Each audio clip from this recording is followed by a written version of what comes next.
Okay, everyone. Well, thank you so much for taking the time to join us today. This is Excel and PowerPoint Mastery. This is one of my favorite sessions to teach because, unlike the other stuff that I talk about that's how to get the job, this is more how to actually succeed on the job once you've gotten in. So, this is practical, real career skills that are going to make you a better analyst, they're going to make you a better associate, they're going to make you better throughout your entire career as you're dealing with the financial tools of the trade. And so I want to start out instead of just jumping in there with some Excel keyboard shortcuts or something like that. I want to start out with just a brief story about why this is so important. So when I was an analyst at Lazard, I did my summer internship there before getting the full-time return offer. And I'm sure that many of you right now are doing internships or you've got your internships lined up for next summer, and that's why you're here. And one of the very first things that was handed to me was a senior analyst. He came over to my desk and he basically handed me this model. And he was like, Max, like, we've got a data room opening. This is what the company gave us. This has got to be perfect by the time we upload it tonight. And I opened it, and it was something like 93 tabs, and there were these weird, like, formatting things. The links were crazy, the names were weird, like the tabs were like different colors and things like that. It was just absolutely absurd, and I couldn't believe what I was looking at. And so at that point, I had two paths ahead of me. One was figure it out and get the thing ready, get the data room out, and make the senior analyst happy.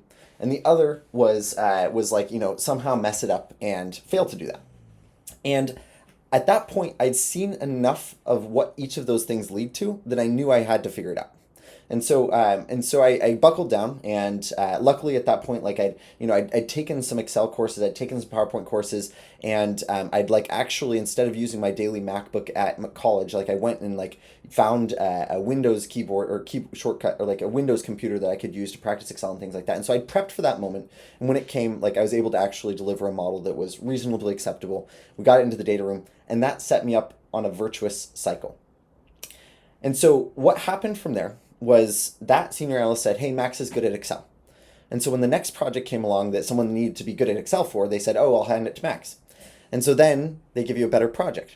And you get better at Excel because you're working on the big projects. And then they give you a better project, and you're better at Excel and better at PowerPoint, and you've got more trust with the MDs, and so you get better projects. And so it creates this loop that goes towards top bucket analysts, that goes towards the best outcomes and the best recommendations, and ultimately landing the best post-banking offers and the best business schools and things like that. And so really, fundamentally, your success on the job comes down, to some extent, to how well you do on that very first project.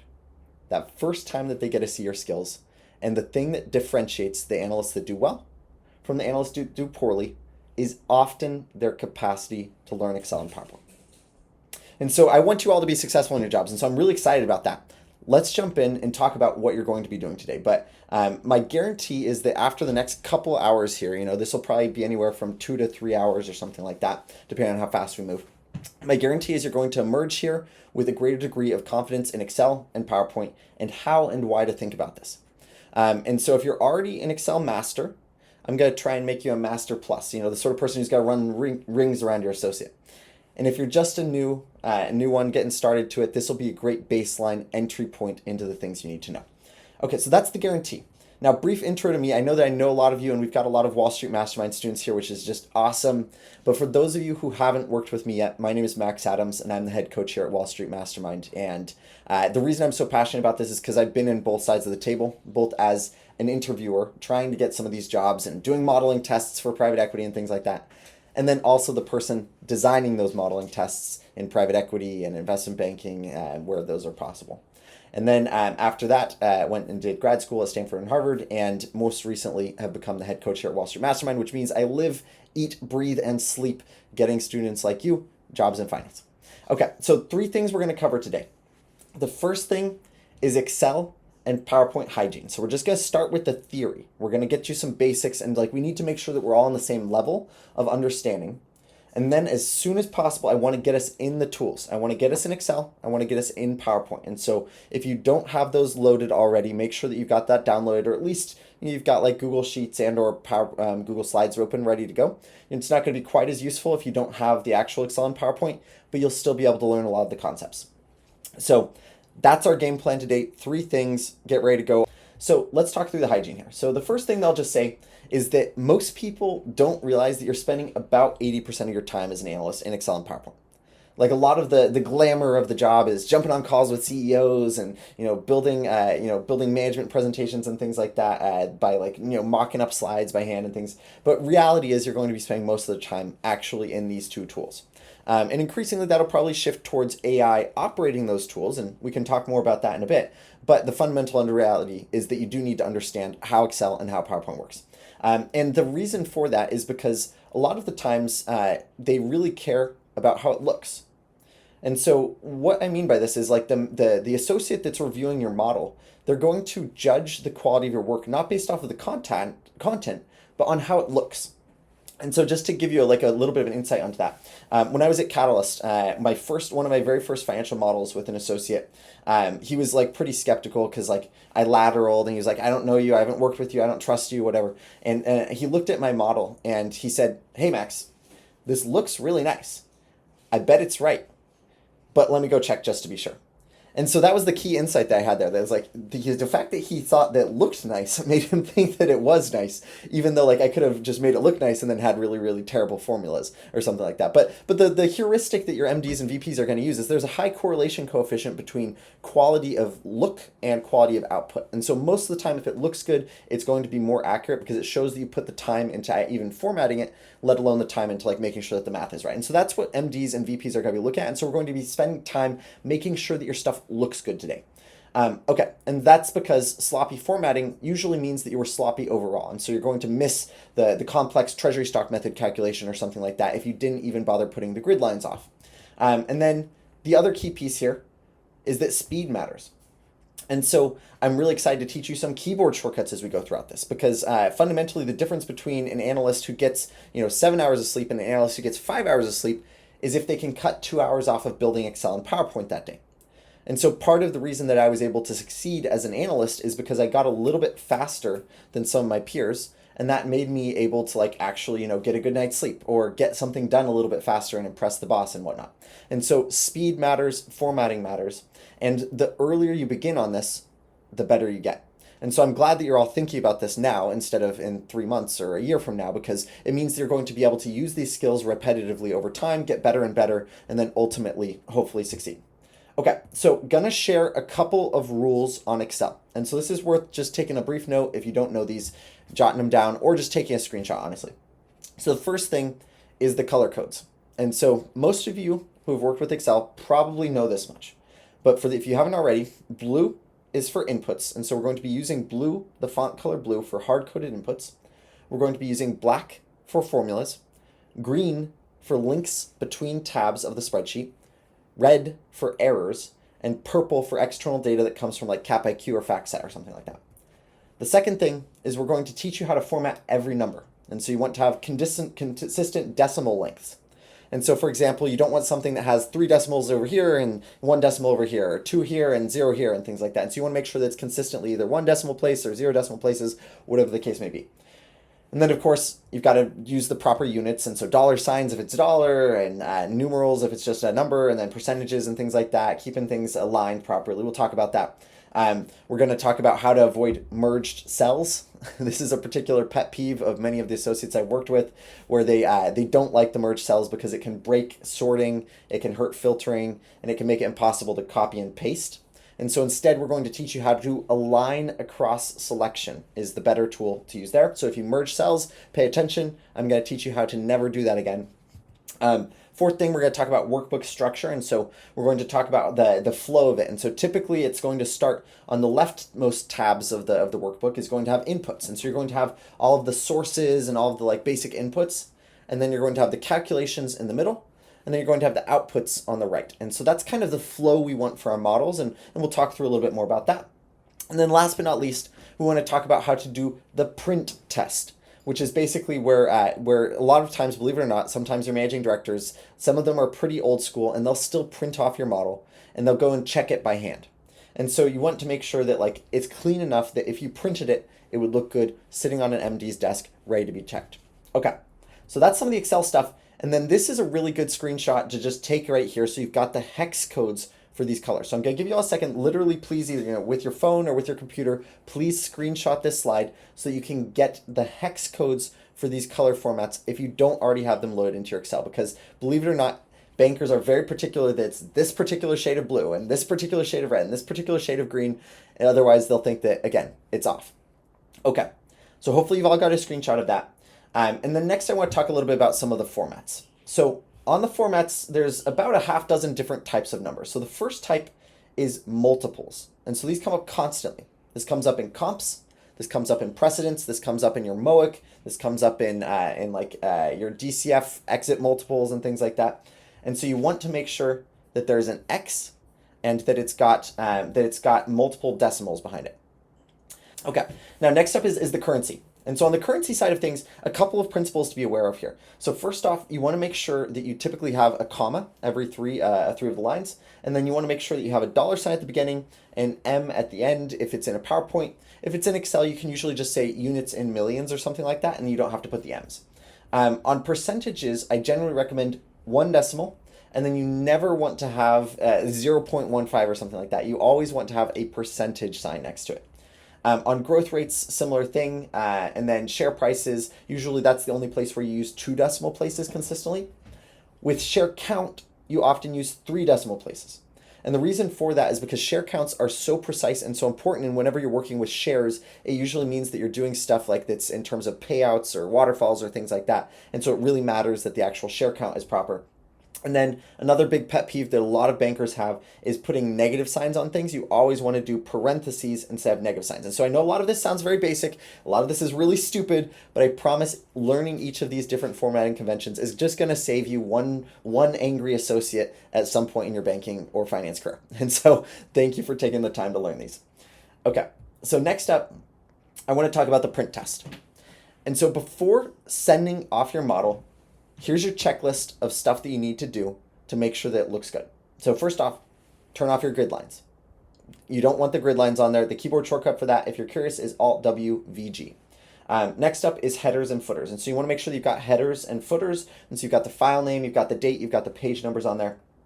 Third is you want to define the print area. And so that's the Alt-PRS. You can see I've got some of the keyboard shortcuts that you're going to be using here on that side. You want to make sure that the page breaks are good. And so when you print it, you don't want it to be like basically, half of the DCF and then the other half of the DCF on another page. You want to show the whole DCF on one page. And then we also want to make sure that you've got the row and column headers repeating. And so we'll talk a little bit about that once we get into Excel in just a minute here. But this is also a good checklist to take note of anytime you're prepping to send your model to a senior level folk. Okay, that's Excel. Let's get you some of the basics on PowerPoint, and then again, I want to get you in Excel. I want to get you in PowerPoint as soon as possible, so we're moving fast here. So PowerPoint, a few golden rules here. So the first thing is you want to align stuff. And so when I say align, I mean like if you've got like 5 boxes on a page, you want to make sure that they're all lined up on the left or all lined up on the right or something, or all lined up on the top. And a lot of the bottom bucket analysts at my banks, they would just eyeball it. So use their mouse and they'd drag it and they'd say, that looks about right. Yeah, good. The best analysts, what they did is they used the actual align tools. And so we're going to use that a lot today once we get into PowerPoint. And so if you don't know what the align tool is, definitely pay attention to that. That's going to be really good. Another thing that we're going to pay attention to is consistent fonts and sizes. And so you want to make sure that the header, the footers, the body text, they're all consistent fonts and consistent sizes across slides. I know that sounds really stupid, but believe it or not, something that comes up a lot. Third thing, we're going to make sure that you've got good sources on PowerPoint, and so I'll show you how to format that. But typically, there's a very particular way of formatting sources in PowerPoint and investment banking that we want to make sure you've got. Fourth thing is we want to make sure that you've got good slide design. And good slide design it comes from what I call the squint test. And so anytime you build a slide, I want you to step back and look at it afterwards and just like sort of say, if I were new to this presentation, could I understand what this means in 3 seconds? And so if you don't have a very clear title, very clear takeaways, boxes, analysis, and stuff like that, then that's not going to come across. And then last but not least, we're going to spend a lot of time with the slide master, which is one of the most complicated and annoying parts of PowerPoint. And so if you don't know how to use the slide master, we'll come back to that. Okay. Now, last thing on this piece is name management. So both in Excel and PowerPoint, you want to make sure that you're developing good habits about saving name conventions and the techniques there. And I know that this sounds so stupid and so small, but believe it or not, bankers care about this. And so the best name convention is basically the project name, dash model, and then the version number. So space V3 or V4 or V5 or something like that. And so as we go, we can practice that a little bit. And then you also want to make sure that you're saving very regularly. This is a problem that a lot of people make. And so make sure that you're hitting Control S almost like compulsively, or that you're saving up versions and things like that. And then one other thing that I also used to do is I would never trust the autosave. So I would always just version up. And so you'd hit F12 on your keyboard and then you'd save up a new version number. And then the other thing that I would typically do is like I would email the file to my associate and to my team at the end of the night or something like that, so that there's the latest like sort of master slide or master PowerPoint, master Excel that was going to be used the next day when we continued to work. And that way just everyone had the latest stuff. And obviously a lot of this can be solved by like effective file drive management and things like that, but just be super, super conscious of version control and labeling of the documents, because probably about half of the errors that were caused in our investment banking group were because of some sort of version control issues where multiple people were working on the presentation and they changed something and it didn't get updated into the next version. Okay, so the next thing, let's start getting towards Excel and PowerPoint. So I'm going to start sharing some files in the chat here. And so this first file that I'm going to share has all of the downloads that you need for today's session. And so this should say the Wall Street Mastermind Excel and PowerPoint Mastery Bootcamp, and it should have a few things in there. The first thing that's going to have in there is your Excel keyboard shortcut cheat sheet. And so the Excel keyboard shortcut cheat sheet is going to have all of the keyboard shortcuts that you need to like actually do all the stuff that I'm doing without your mouse. And so please take a look at that Google Drive link. Let me know if it's not working. The second thing you'll see in there is our PowerPoint shortcuts cheat sheet. And again, this is the one that a lot of people are just, that they're printing out and like having next to their desk so that they can reference it as they go. And then the third thing is you're going to see our Excel template. And then the fourth thing is you're going to see our PowerPoint template unsolved. So get all four of those downloaded. I just want to give a quick caveat and then we'll jump into Excel as soon as possible. We've got two types of people. We've got people that are going to think this is too fast, and we've got people that are going to think this is too slow. And so for each of you, I want you to do a few things. If I'm moving too fast today, and you're stopping following me, and you're like, wow, Max, like I don't know what Max is doing, this is too much, I want you to do three things. The first thing is I want you to take notes on the parts that don't make sense. And so if you're like, I just did not understand data tables, or the circular calculations thing, I missed it. Write it down, we'll come back to it later. Second, I want you to ask questions in the chat. Third, if it ever gets too fast, just watch along instead of following along. And so most of you, I'm going to say, try and follow along with me and like actually do it alongside me. But if that ever gets too fast, just watch along. Okay. Now, if I'm going too slow, I want you to do three things there. First off, I want you to think a little bit deeper about the formulas and the ways that the things I'm saying would apply and wouldn't apply in a variety of situations. And so get creative about using your brain during this time. Second, I want you to go and answer questions in the chat. And then third thing, feel free to work ahead. If you want to download those Excel and PowerPoint sheets and just like work through them, blitz through them, and then go back and see if you got it right as we work through it as a group, that's great. You're going to learn it a lot better. So with that, let's jump in to the Excel exercises, and I'm going to stop sharing my screen and reshare. You should be opening the Wall Street Mastermind Bootcamp Excel Mastery. So hopefully you've all got that pulled up in, and I'm just going to start sharing my Excel screen now. Okay, so many of you, when you open this, are going to see this little thing at the top, which says protected view, be careful, files from the internet are can contain viruses, all that good stuff. I hope there's not a virus in here. My bad if there is. Shouldn't be.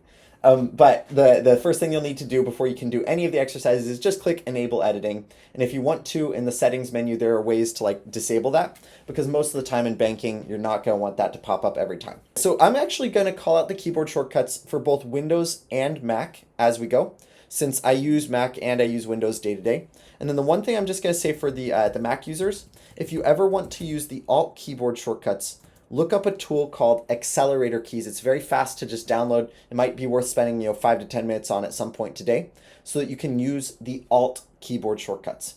The other thing that I'd make sure that you've got is make sure that your FN keys are turned on. And so usually on Mac, you know how it's got like the brightness settings and the volume settings and things like that. if those turn up and down the brightness instead of acting as like F1 and F2 and F3 and F4, you want to go change the settings so that those actually act as like the function keys, since we're going to be using those a lot today. If you don't know how to do that, if that's not easy, then just follow along using your mouse. That's fine. Okay. So let's look at the Excel sheet that we've got going up here. So there's a bunch of tabs here. The first tab here is the instructions tab, which we'll talk through in a second. And then we've got a variety of exercises. So we've got 1, 2, 3, 4, 5, 6, 7, 8, 9 exercises, 10 exercises. And we'll make it through as many of them as we can. I'll probably start out going a little bit slower, and I'll move a little bit faster as we go through them and we get the swing of it, so that we can try to get through as many of the 10 as possible over the next, hour or so. And again, if I'm moving too fast at any point, just watch along instead of following along. So the things that you want to pay attention to are, first off, here are the color conventions. We're going to be using those a lot.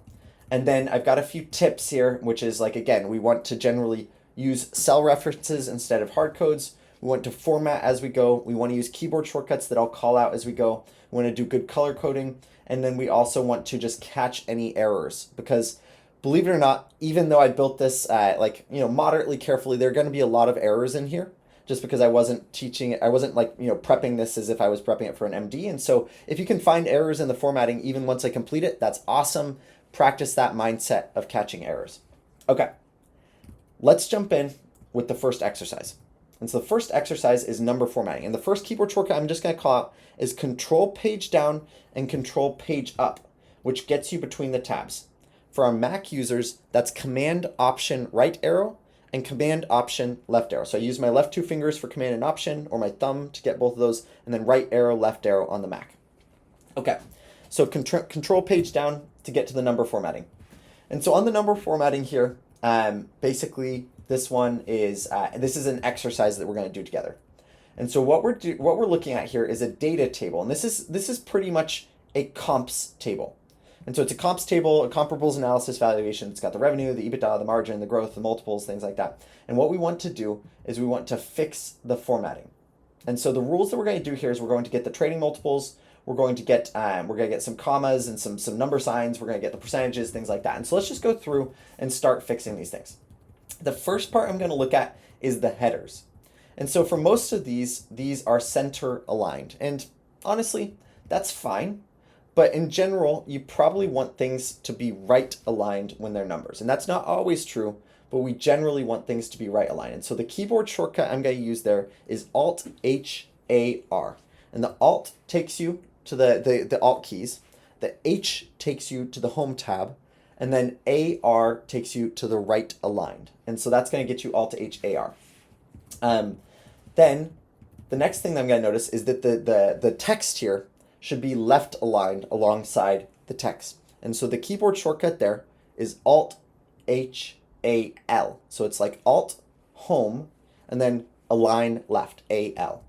And again, if you don't have accelerator keys, that won't work on Mac. And so you're just going to have to go click the align left and the align right up at the top. Okay, now let's start formatting some numbers here. Get some basic practices on this. So for the first thing I want to do is I want to format the revenue number right here.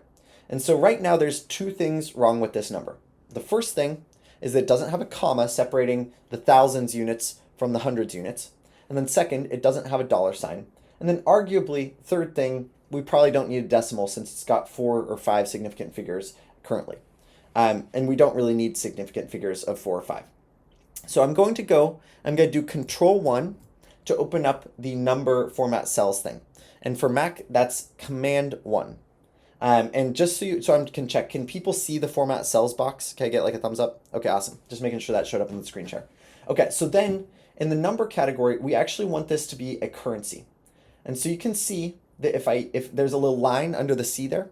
And so if I hit Alt and C, so the Alt and the C at the same time, that will take my cursor to focus on the category thing. And so then what I can do is I can hit C again, the keyboard shortcut C, to get currency. And so what I did there was keyboard shortcut was Alt and C to take it from the number thing to the currency thing, and then I can hit C again and it will take me over to the currency tab. Now for Mac users, it doesn't have that specific keyboard shortcut, and so you're just going to have to either click or figure out another way to get, once you're in the number formatting menu, into the currency tab. And so then it's going to let us pick out what we want. So first off, in terms of decimal places, we can do Alt-D to select the decimal places. I'm just going to hit 0 on the decimal places. And then the number symbol, we do actually want that as a dollar sign. So I'm just going to keep that as is. And then the negative numbers should be negative, should always be black. You never want negatives to be red, and you never want negatives to have a negative sign. And so the correct format here, I'm just going to use my arrow keys. I'm going to do Alt-N, arrow keys down, and it should be this third one on the Windows side of things. And then I'm going to hit Enter to change that. And so you see how it used to look like this, now it looks like this. So it used to have no comma, had a decimal place, no dollar sign, and now it has none of those things. And so what we're going to do is we're going to take that, and I'm going to copy and paste that formatting on the other dollar signs. And so you do Control-C, or on Mac, Command-C. And then on Windows, you do Control-Alt-V is the keyboard shortcut. And on Mac, it's Command-Option-V. And that's going to get you basically the format or the paste special menu. And then I'm going to hit T, like the letter T as in Tom, to get to formats, and then hit Enter, and that will paste the formats. And so I'm going to do that one more time because that's such an important skill set that we're going to be using repeatedly throughout the course of the boot camp today. So I'm going to copy, Control-C or Command-V or Command-C, and then paste special, so Control-Alt-V or Command-Option-V. That opens the paste special menu, and then we can use the letter keyboard shortcuts here to basically do whatever type of paste special we want. And so there's formulas, pasting as values, pasting as formats, pasting comments, and right now I want to hit T for formats and then paste that. Okay, so next up is the percentages. And so for each of these, I'm going to go and teach you how to do the percentages here. And it's going to basically have it's basically going to remove some of the decimal places, and then also it's going to add a percentage sign to it, and then make sure that it doesn't have like a leading 0. And so on this one, what we're going to do is I'm going to go over here and click on this one, and I'm just basically going to select actually them all this time. And so instead of copying and pasting the formatting, I just want to select all of them. Then we're going to go into the number formatting menu one more time. So Control-1 or Command-1 is the keyboard shortcut, and then Alt-C is the next keyboard shortcut, and then I'm going to hit P to go to percentage, and then instead of D decimal places 2, I'm going to say decimal places 1. Okay, so this is 90% of the way there. And so you can see now that we've got percentages and there's only one decimal place, but the biggest problem now is we've still got this thing where we've got the negative sign. And so what we're going to do is we're going to select this whole thing again, and this time instead of going to the percentage menu, we actually want to go to the custom menu. And so I'm going to do Control-1, Alt-C, and then go down to the custom menu down at the very bottom of the categories. I'm going to hit Alt-T to get to the type, and then what I'm going to do is I'm going to type in the percentage for the positives, and then I'm going to type in the actual way that I want this to look for the negatives and for zeros. And so what that did here, and let's just go look at that syntax together, is basically the way that the Excel treats this is you can put your positive number and you can just basically give it an example of whatever you want it to look like, and then you can give it to your negative number, give it an example of whatever you want it to look like, and then you give it a 0, an example of whatever you want a 0 to look like, and you put a semicolon in between. So positive, semicolon, negative, semicolon, 0. And so in this case, that's 0.0%, parentheses, 0.0%, and then just a dash, a double hyphen for 0. And so now if I have like a 0 in here, that's going to show up as a double hyphen instead of as like a 0. So let's go and do that one more time, because now the problem that you'll notice here, I'm going to zoom in a little bit. I'm going to do Alt-W, or keyboard shortcut is going to do Alt-W, and then I think it's J, or no, it's Q, and then 250. So we'll just zoom in a little bit so you can see. Because the problem now is these, I know this is super stupid, but the percentage lines don't line up.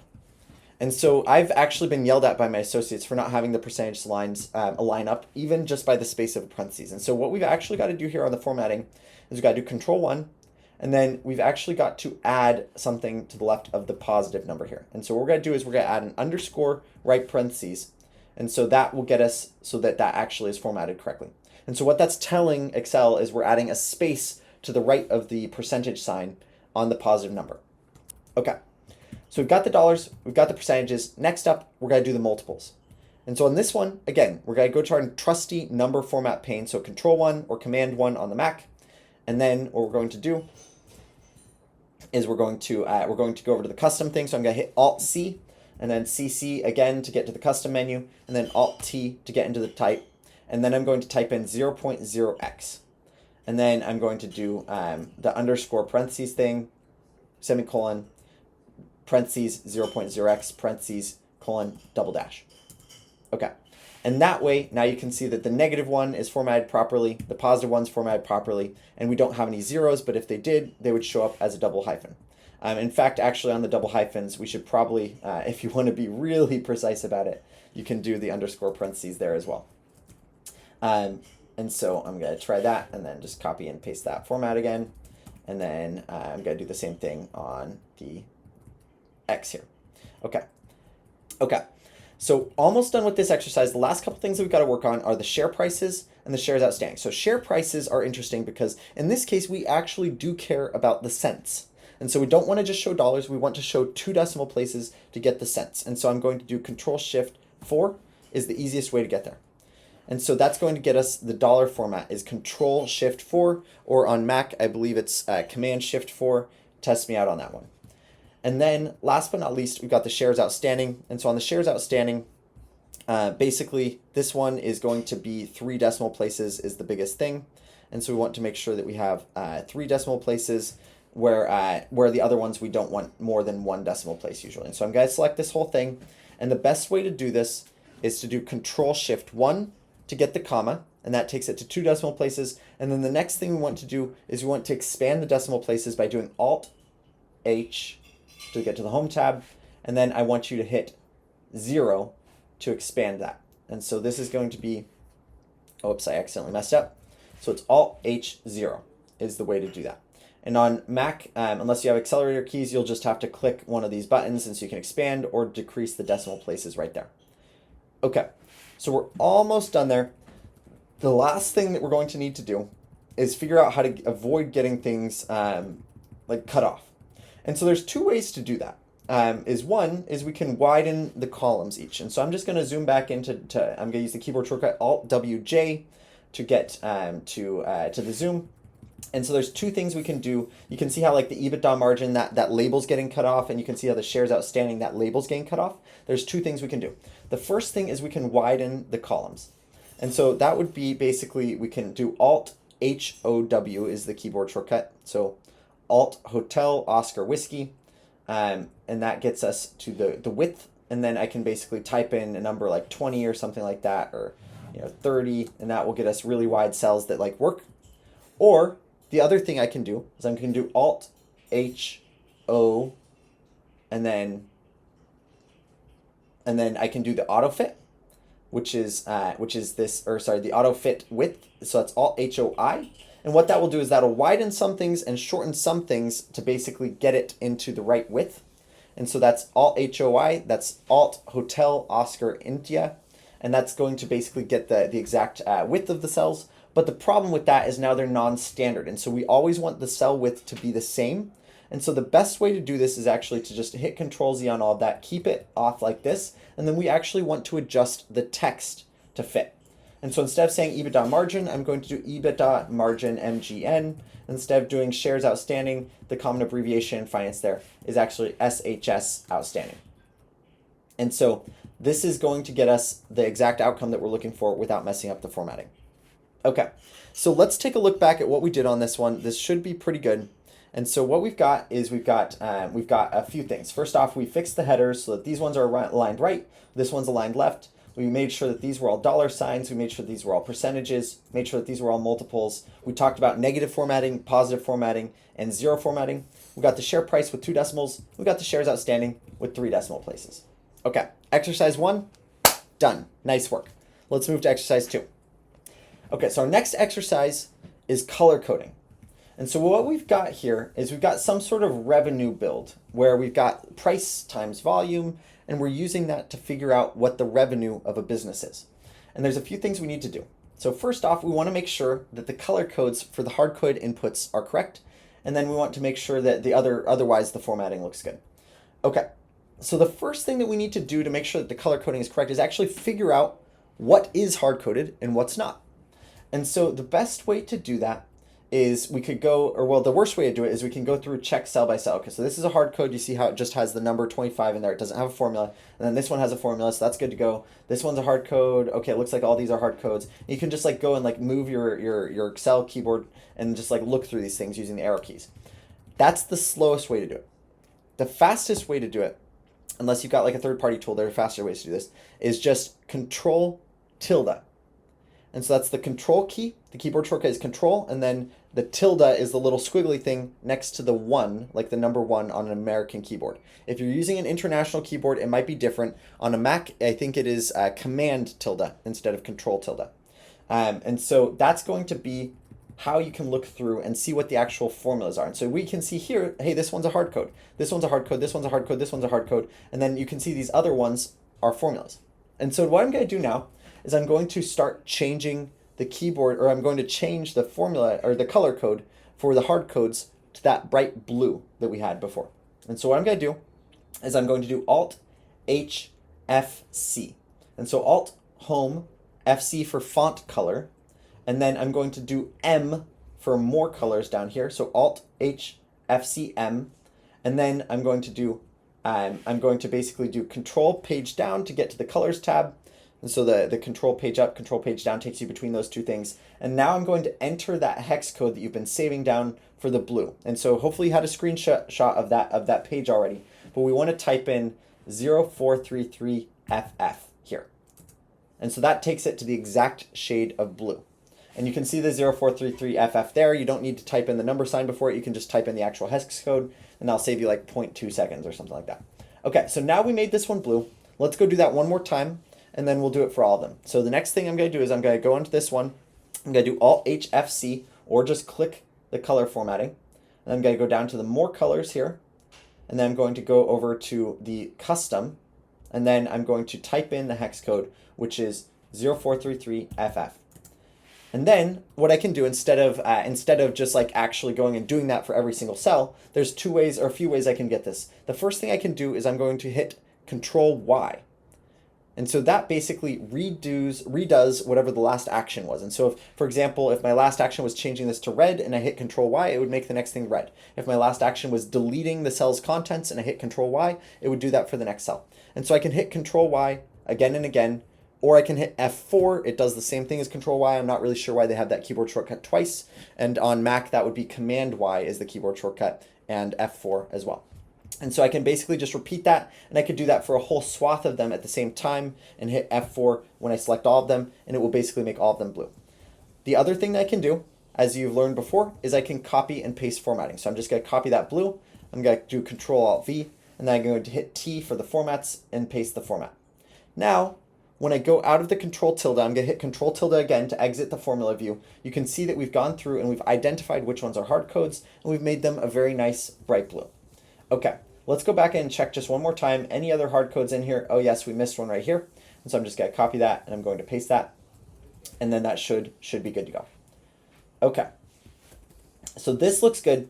The only other thing that I'm just going to show you for a little bit more nuance is that in general, an error check row should be red. And so on the error check row, what this is this is basically saying like, did the formula work properly? And so for example, the most common error check role that I see in financial models is a balance sheet balance toggle. And so it says basically, does the assets and liabilities equal the owner's equity? Or does the assets equals liabilities plus the owner's equity? And so there's a little check line at the bottom, and we make that red. And so I want to, first off, I want to build this error check together. And then second off, I want to actually make it red. And so red if it, red. And so the revenue equals price times volume. So what this error check is basically saying is, does this revenue line item right here equal the same thing as the unit price times the units sold? And so what we're going to do is we're going to say, does this equal that times this? And so this is the first formula that we're building together. And it's a little bit of a confusing formula. Oh, sorry, let me just divide by 1,000. And it's a little bit of a confusing formula because what we're doing here is called, I think, Boolean logic or something like that. No, that might actually be the wrong term for that. Don't listen to me. It's basically just like Excel syntax where we're saying, does this first thing equal the next thing, true or false? And so if this is correct, then it's going to output the value true. And if it's not correct, like before when I forgot to divide it by 1,000, it's like, oh, that's off by 1,000, then it's false. And so basically the formula there is saying, does the revenue equal the price times the quantity divided by 1,000, just to make sure that we're in the same units, because this one's in millions and this one's in thousands. And so if that's true, great. And I'm just going to hit Control R, or Command R is the keyboard shortcut on Mac, to copy that formula over, and that should say true. Now, there's two ways to make this stand out. So one is we can make everything red. And so then that will be, so I'm just going to make it the red, which is I believe the FFOOO is the thing. FFOOO is the color of red there. Or sorry, 4 O's. FF, and then 0000.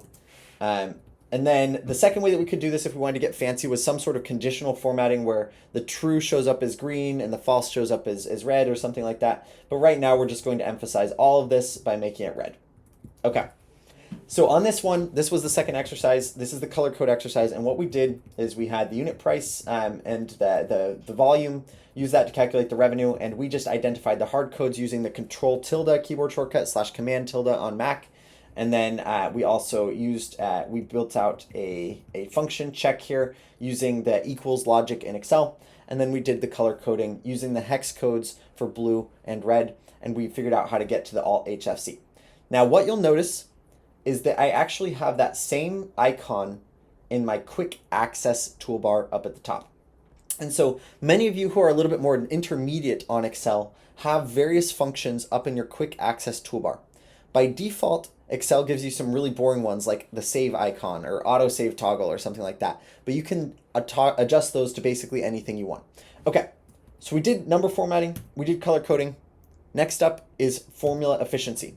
And again, if I'm going too slow here, work ahead. If I'm going too fast, then just watch along instead of following along. And then you pick up on the next exercise.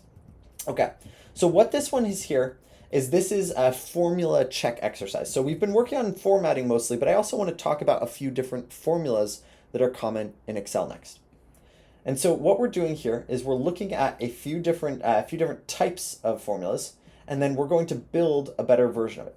And so the first type of formula is basically like if we were to calculate the EBITDA margin by taking equals 500 divided by 2,000. Now that's wrong for a lot of reasons, but the better way to do it is to actually reference. And so what we're going to do is we're going to build our first Excel formula reference here, which is basically saying equals, and then we're going to link up to the 500 here, and then we're going to go divide by 2,000. And so you'll notice here that like when I'm moving my my arrows up and down, you can see that my cursor goes within the cell. And so that means that my cursor is in inside cell view. And that's useful sometimes when I want to just like go and like actually like change the text or something. I can write 11 or I can write 10. But a lot of times I want to be able to toggle around with my cursor to select cells. And so the way to go between in cell view and out of cell view is by hitting F2.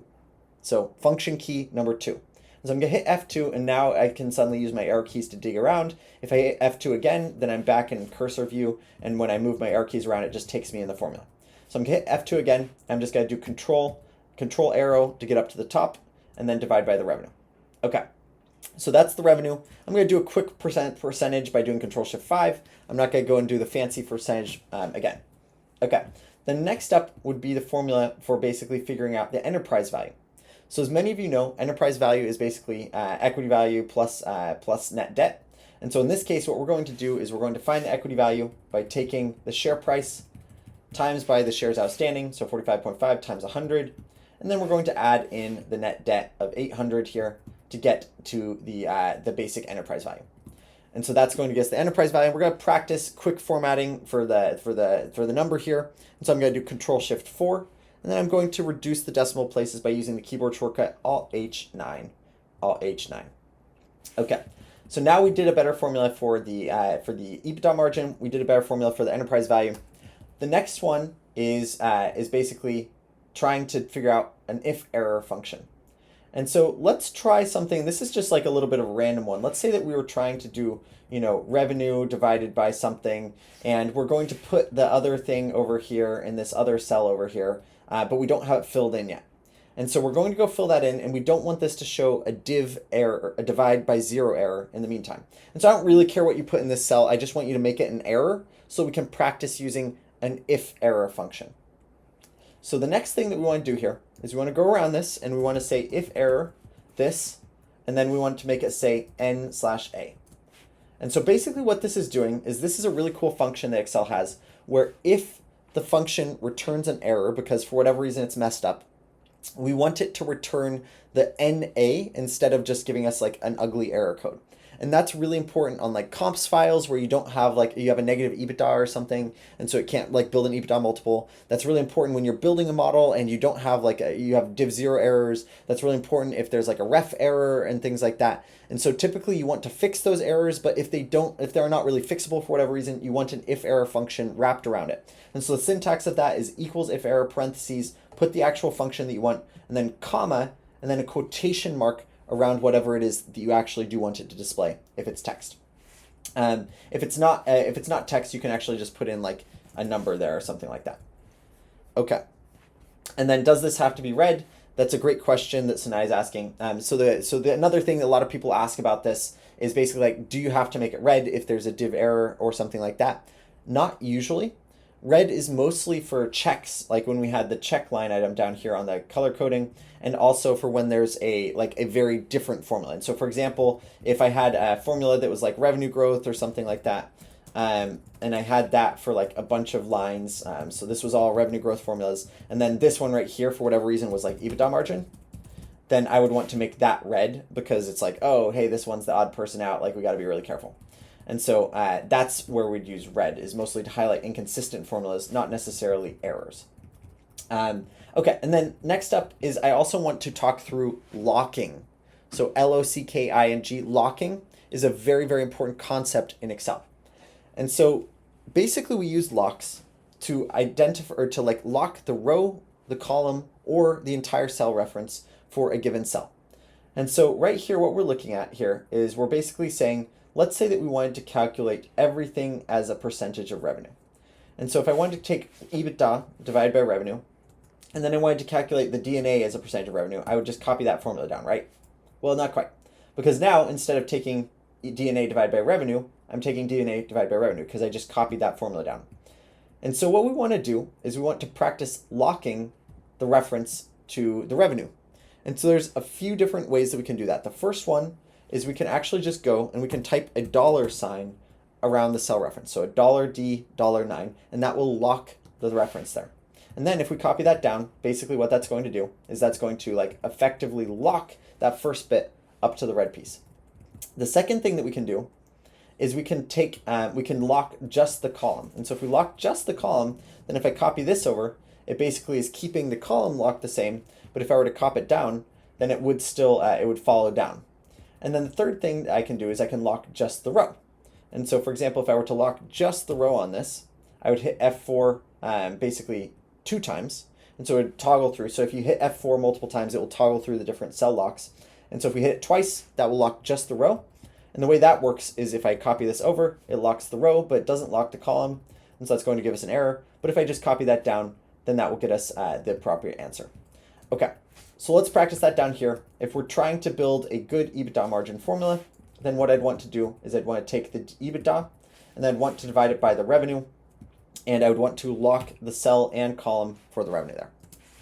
Okay, you gotta do Control-Shift-5 is the keyboard shortcut for that. And so F4 should work regardless of whether you're on Windows or Mac, as long as you have the keyboard locks in place or the FN locks in place. And if you don't, you can just type $D, $9.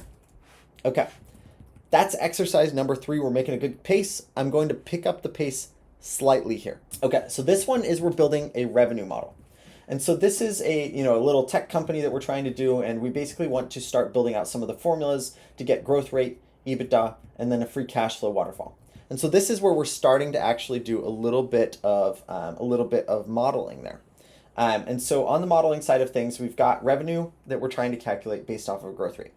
And so if our base year revenue is 500, And the way we want to do this is we want to take 500 times 1 plus this. And so in Excel, instead of doing a times as like an X, we want to use the times as the asterisk. And so this is Shift 8 gets you that. And then the parentheses, obviously, Shift 9 and Shift 0. And so that gets us the revenue growth rate. And so if we take that, we can see that the revenue is growing from 500 to 800 by year 5. Then next up, we're going to calculate what is the CAGR, the compound annual growth rate.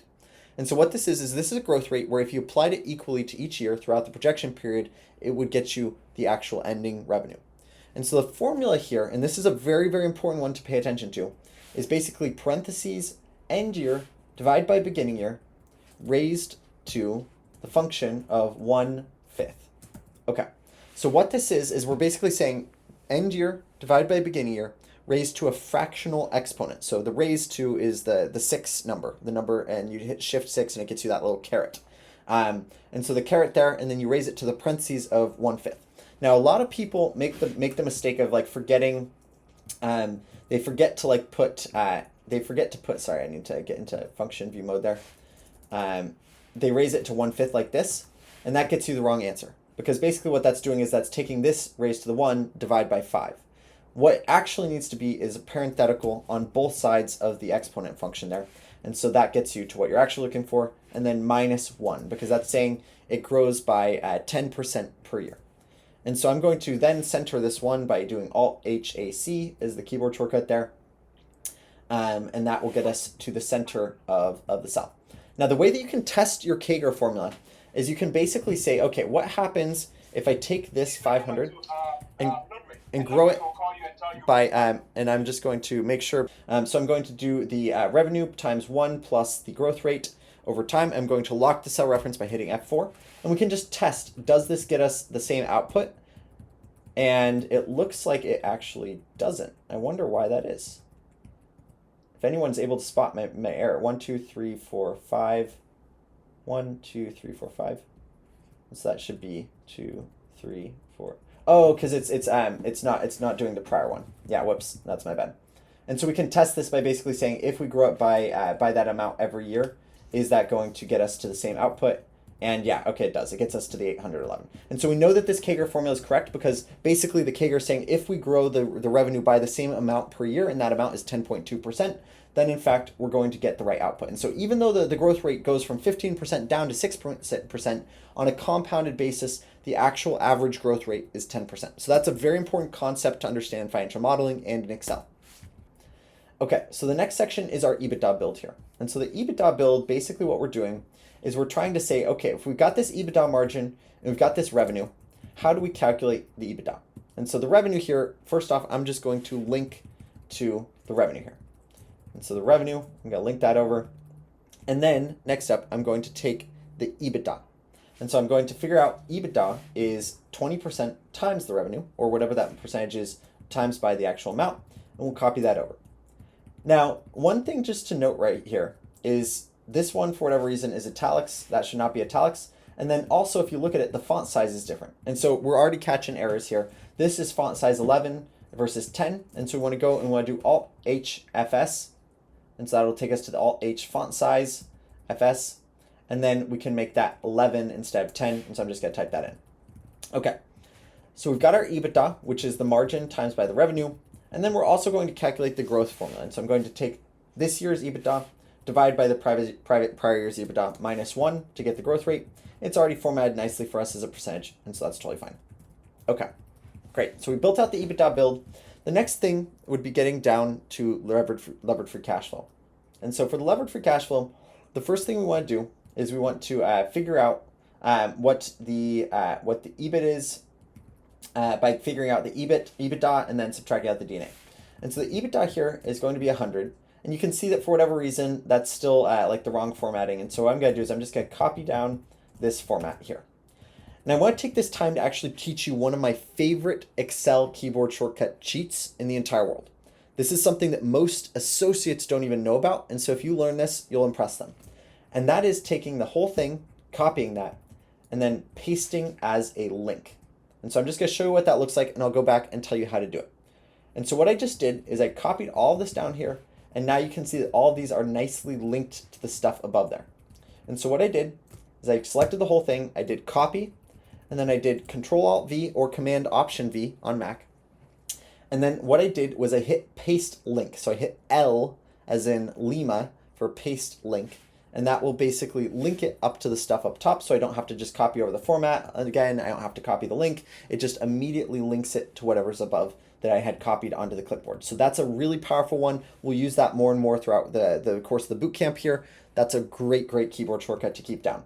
Okay, so as all of you know, if you studied basic finance, going from EBITDA to EBIT is basically just a matter of subtracting out the D&A. So we take EBITDA, we subtract out the D&A, get to our EBIT.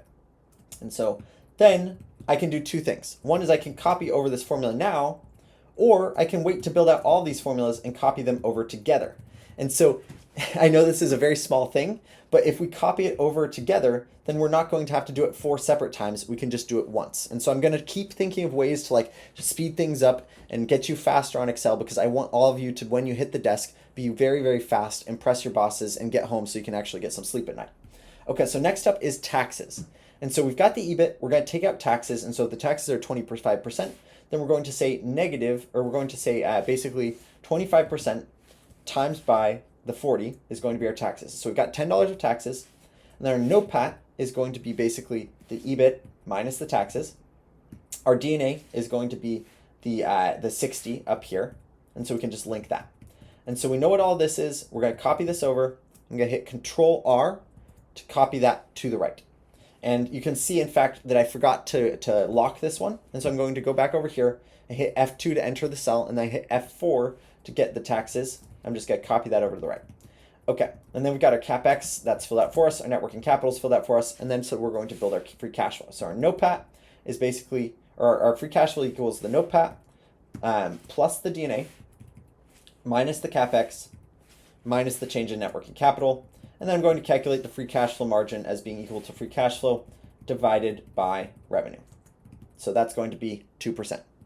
And then we can copy both of those over to the right, and we should be good to go. And so you can see that the free cash flow margin of the business expands substantially throughout the period. And the reason for that is mostly just that the EBITDA margin is growing. And so it goes from 20% to 25%, therefore free cash flow margin increases substantially.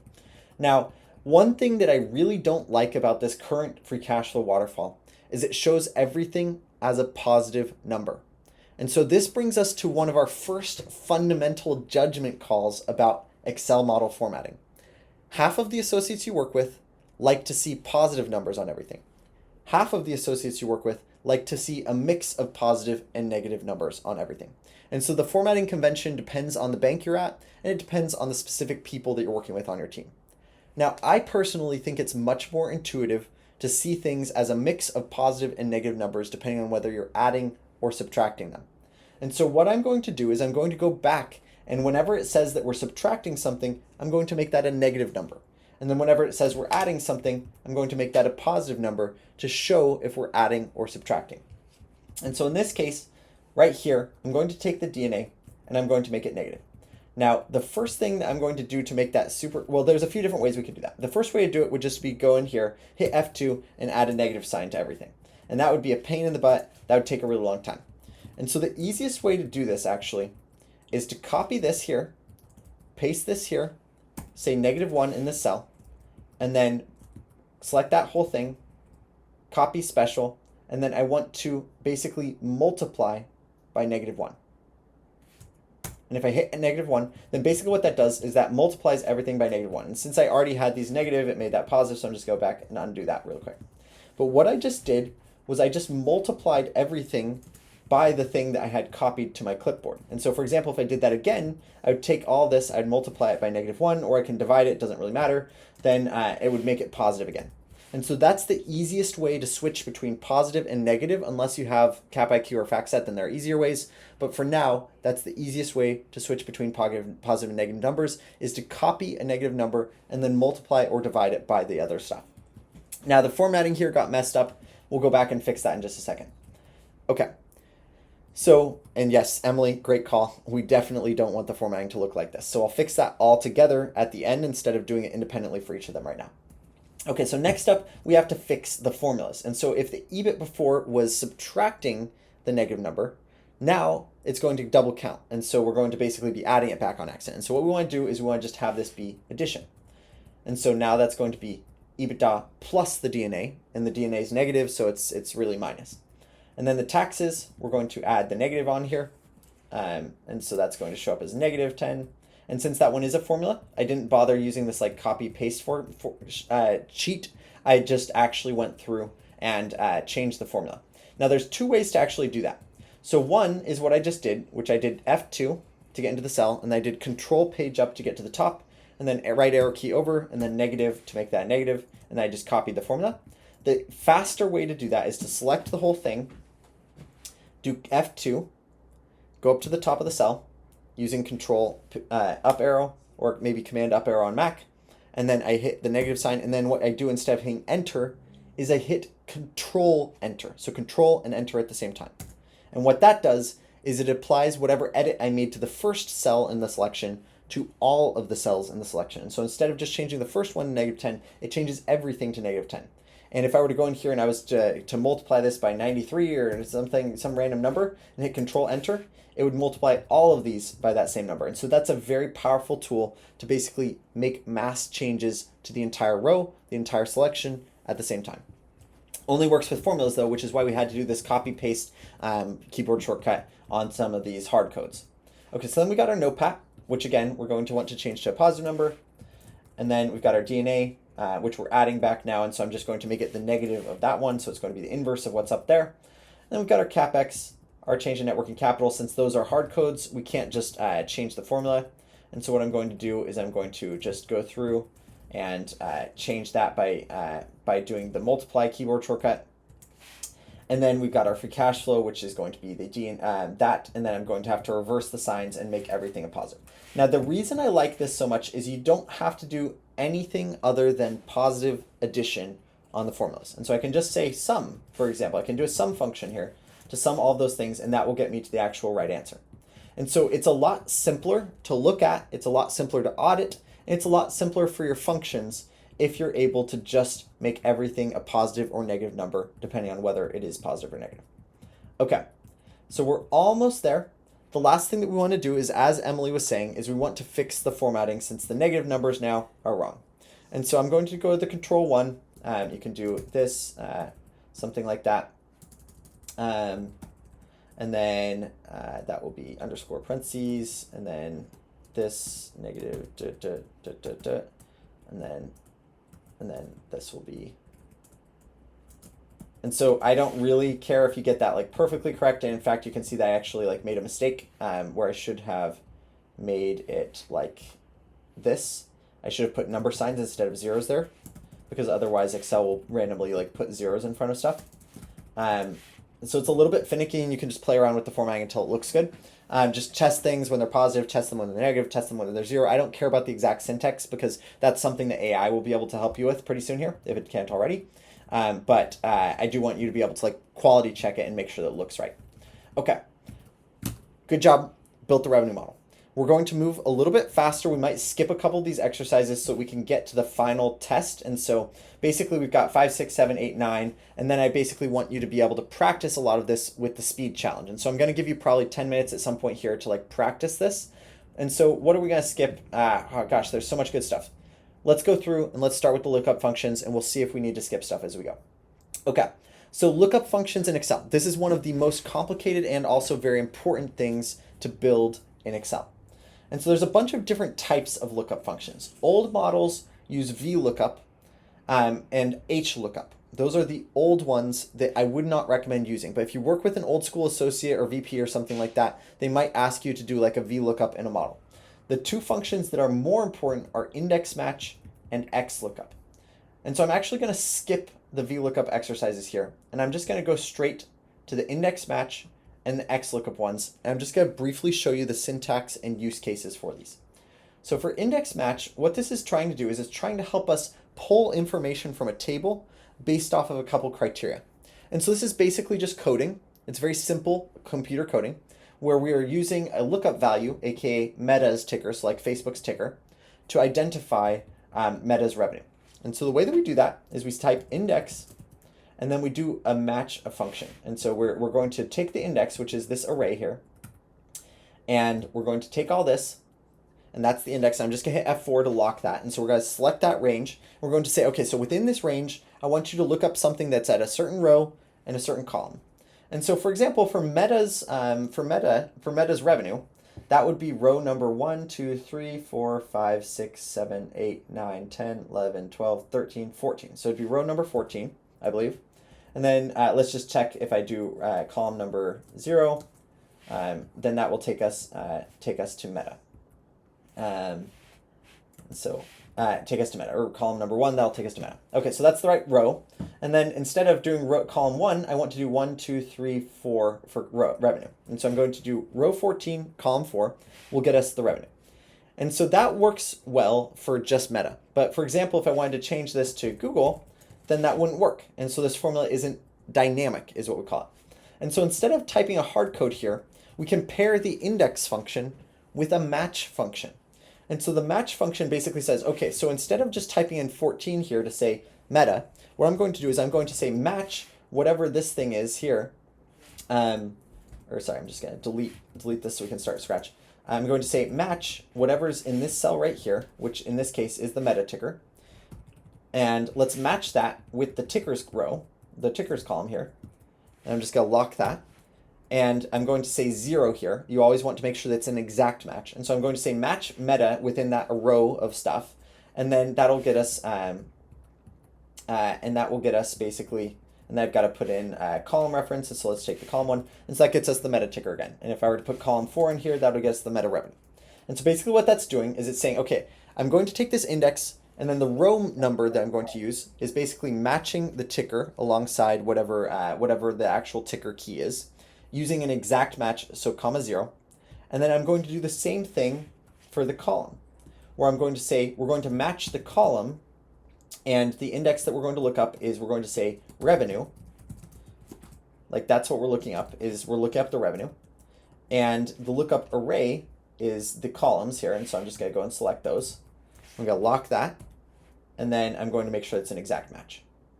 Basically what it does is it takes this index, and instead of making us put hard codes for whatever like the row number and the column number is, it uses match functions, which are text functions in Excel, to figure out a match between the ticker and the item that we're looking up. And so that's going to be really, really important, is that match between those two things. And so then if we want to, we can make that dollar format. I don't really care too much about the formatting though. I care about that. Okay, so the next up, let's try and drag this down.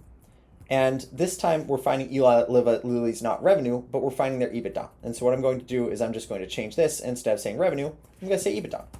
Or if we wanted to make this even more versatile, we could just have EBITDA in another column over here. And then we could reference this cell right here instead of hard coding the text right there. And so that's going to be a slightly more advanced version than what we're doing right here. But you can see now that this looked up Eli Lilly's EBITDA and properly pulled 9,200 from the EBITDA column. Okay. So that's the index match function. If you didn't follow that 100%, that's totally fine. No worries, go back, practice it afterwards, save down that formula that I shared. And like I said, if I'm moving too fast at any point, take notes on the parts that you want to revisit. But I also want to show you the XLOOKUP function. And so XLOOKUP was released a few years ago, might have been more than that at this point, where it's a very popular one because it makes it very, very easy to match stuff. And so we basically say, I want you to look up the Amazon ticker, and I want you to look it up in the tickers column. And so I'm just going to select the tickers column. And then I'm going to have you return it. I'm going to have you return the revenue column. And so that will get us Amazon's revenue. And you can see this formula is a lot simpler than this formula. And they both did the same thing, which they pulled the revenue based off of a ticker. Now, index match is technically a little bit more versatile sometimes because you can do like inexact matches, and you can like add and subtract things. And so there are use cases for index match, and there are use cases for XLOOKUP, but most of the time I end up using an XLOOKUP function just because it's a lot simpler. It's very easy to type. And so the XLOOKUP function is basically look up this value in this array and then give me the corresponding value in the second array. Now, a common mistake that people make with index match and XLOOKUP functions is they forget to like make them the exact same size. And so for example, they'll select the column header on the ticker and they won't select it on the revenue. And so they say, okay, look up the ticker in this thing and then give me the revenue in this thing. And that's going to give us an error because the function sizes aren't the same. And so we've got 15 things here, and we've only got 14 in the other one, if that makes sense. And so make sure that you always make the column and the lookup value the same sort of size on each of those. Okay, if you want to, if you're moving fast, feel free to try out the rest of the formulas on the other ones. Otherwise, I'm going to keep moving. And so just as a recap here, we did not touch VLOOKUP. You can look up how to use that if you want, or I can tell you afterwards. But make sure that you know how to use index match and XLOOKUP in 2026. Okay, next up is sensitivity tables. And so we've got a lot of really important stuff here, which is why I don't want to skip too much, but we do need to move fast. And so sensitivity tables are extremely important and extremely complicated. People mess this up all the time. And so let's go through and let's build a sensitivity table from scratch. So first off, what is a sensitivity table? Well, a sensitivity table is basically saying what is the output for a given metric based off of a change in the row and a change in the column of a table. And this is useful because a lot of the times we don't just want a single answer for an LBO. And so if we've got an LBO, the MOIC isn't just going to be 2.5x or something. We want to say, okay, well, what happens if the entry multiple changes? And what happens if the exit multiple changes? And what happens if the growth rate changes and the EBITDA margin changes? How is our return going to change based on these things? And so in order to do that effectively, we create a table. And so we say, okay, what happens if we enter at a 38x multiple and we exit at a 38x multiple? What happens if we enter at a 42x multiple and exit at a 38x multiple? What happens if we enter at a 41x multiple and exit at a 39x multiple? And so it's just all of these different permutations. Instead of calculating each of them individually, we put them in a data table. And so let's go and build this together, and then I'll talk a little bit about how it works. So in order for a data table to work, there's a few steps. The first off is you actually have to build out the model. You have to build out this model, and in this case, it's a very, very, very simple one, where we're calculating the MOIC based off of the entry exit and the exit multiple, which is based off of very, very simple formulas. And so we say the entry enterprise value is based off the entry multiple times the EBITDA. Then we say the exit value is basically the exit EBITDA times the exit multiple. So this is the world's simplest LBO that we built here. You don't really even have to pay attention to that. All you have to know is that the exit or that the MOIC is calculated correctly. And so basically what we want to do now is we want to go and build a data table. And so in order for a data table to work, we need the objective function in the upper left corner. And so the objective function here is the MOIC, the multiple on invested capital. And so I'm just going to link that up there. And then I'm going to select this whole thing. And so I'm going to do Control-Shift right arrow, Control-Shift down arrow. Or on Mac, the keyboard shortcut is Command-Shift right arrow, Command-Shift down arrow to select the entire table. Then the next thing I do is I do Alt-W-T. And so that takes me to the view, Alt-A-W-T. So Alt-A to get to the data tab, and then W to get to the what if analysis, and T to get to the data table. And so I'm just going to do that one more time. So it's Alt, and then you go up to the data tab A, you go to the W, which is the what if analysis over here, and then you hit T for data table, Alt-A-W-T. And then for the row input cell, basically what that's saying is it wants you to put in whatever the input is for the row. And so the row here, since this is the entry multiple, I'm just going to link it to the entry multiple here. And I can't type in 40, I can't type in, some number or something. I have to actually link it back to the input because you've got to tell Excel where the key driver of the permutation is. And then on the column, I'm going to link that to the column. And so that's going to be the exit multiple. So we've got the entry multiple, we've got the exit multiple, and then we've got linked those both. Okay, and if I hit enter, what this is going to do is this is going to create a data table. And let's just see if this makes sense. So right here, we're saying if we enter at a 40x and we exit at a 40x, that gets us to 2x. And so the first thing we want to check is, okay, does the data table say that? Well, the data table says if I enter at a 40x and I exit at 40x, then the output is indeed a 2x. And so that looks right to start with. So the first thing you want to do when you're checking your data table is make sure that the base case, which is the entry and exit multiple that's flowing through your model, matches what's in the sensitivity table. Then the second thing you want to make sure is that the rows and the columns all move in the right direction. And so for example, if we increase the entry multiple, is your MOIC going to go up or down? Well, as all of you probably know, if you pay more for something at the beginning, your return is going to go down. So if the entry multiple increases, your actual value decreases.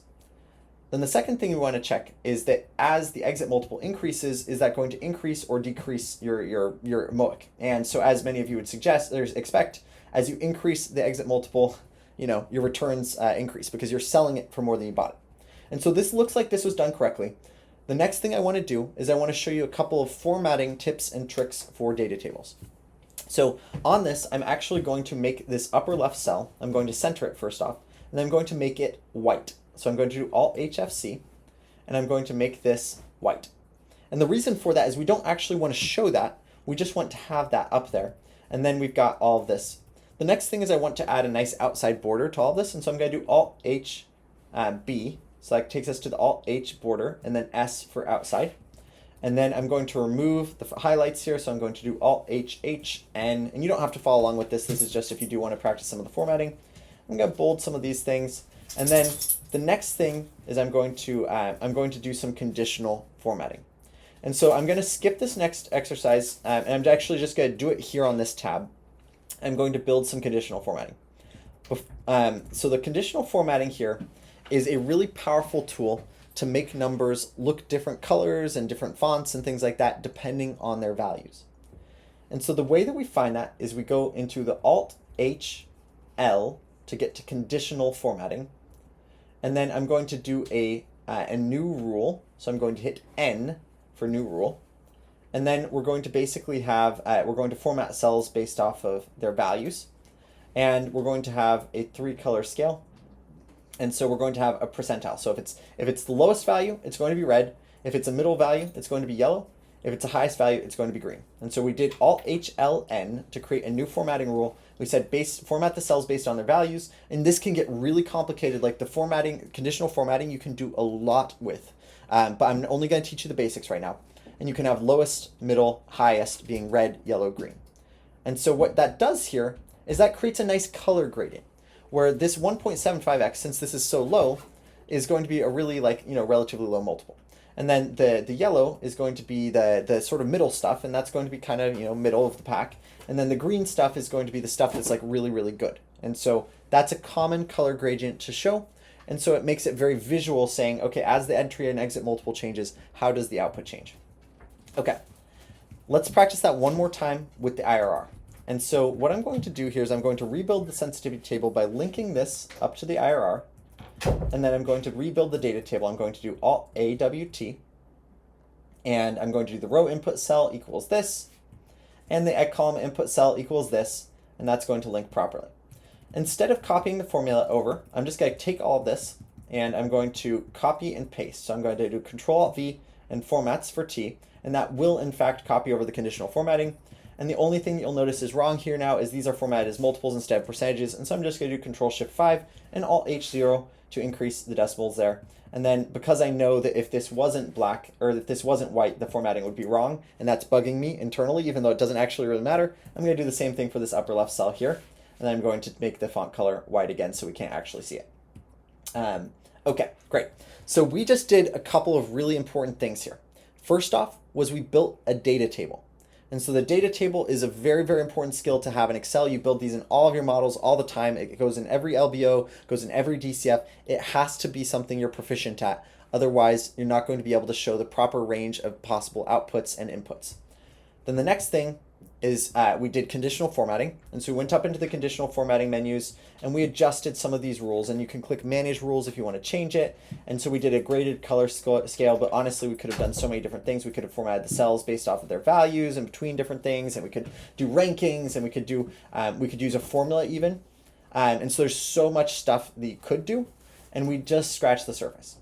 My other quick shortcut that I want to show you on conditional formatting, and this isn't in the exercise, and frankly, I wasn't planning on talking about this, but I do want to just show you one more really fun conditional formatting thing, and that is how to create alternating color rows. And so I'm just going to do Alt HLN real quick to do a new row, and then I want to show you how to use this one down here, which is the most formatting or most advanced version of conditional formatting. I'm just going to type in a quick formula. And let's see if I got this right. I sometimes forget it, sometimes I remember it. And basically what this should do, if I got it right, is it should do an alternating color on each of the different rows. I got it right. Okay, good. And so basically what this does is it says format cells based off of if they're in like an alternate row or in the base row. And so I'm just going to copy this formula over, and I honestly memorized this formula by the time I was done with my banking analyst years, just because I used it so frequently, because it's really, really convenient to not have to like change the color of every alternating row on your comps file and on your buyer lists and things like that. And so you just basically insert this function, and then you can change the format, and it will make all of the different alternating rows and things like that. And so that's super, super important skill to be able to have. So we're going to skip conditional formatting because we already talked about that. And we're going to go to the print setup. And this one here, you can see actually this would be a good time to practice that alternating rows, because right now I believe that this is just like I went through and actually like changed each of the colors or each of the rows to a different color. And so let's practice that skill set here. So let's select this whole thing, and I want you to do Alt-HLN to insert conditional formatting, or just watch along if I'm going too fast, since I know I'm moving really quick here. And then you click on use a formula to determine which cells to format. You paste that formula that I just put in there, hit format, and then you can change the color here. And I actually don't know if there's a good keyboard shortcut to like do this part. I think you just have to either type in the hex code or just click it, and so it's faster to click it. And then we'll hit OK, and then that should do the alternating rows sort of thing.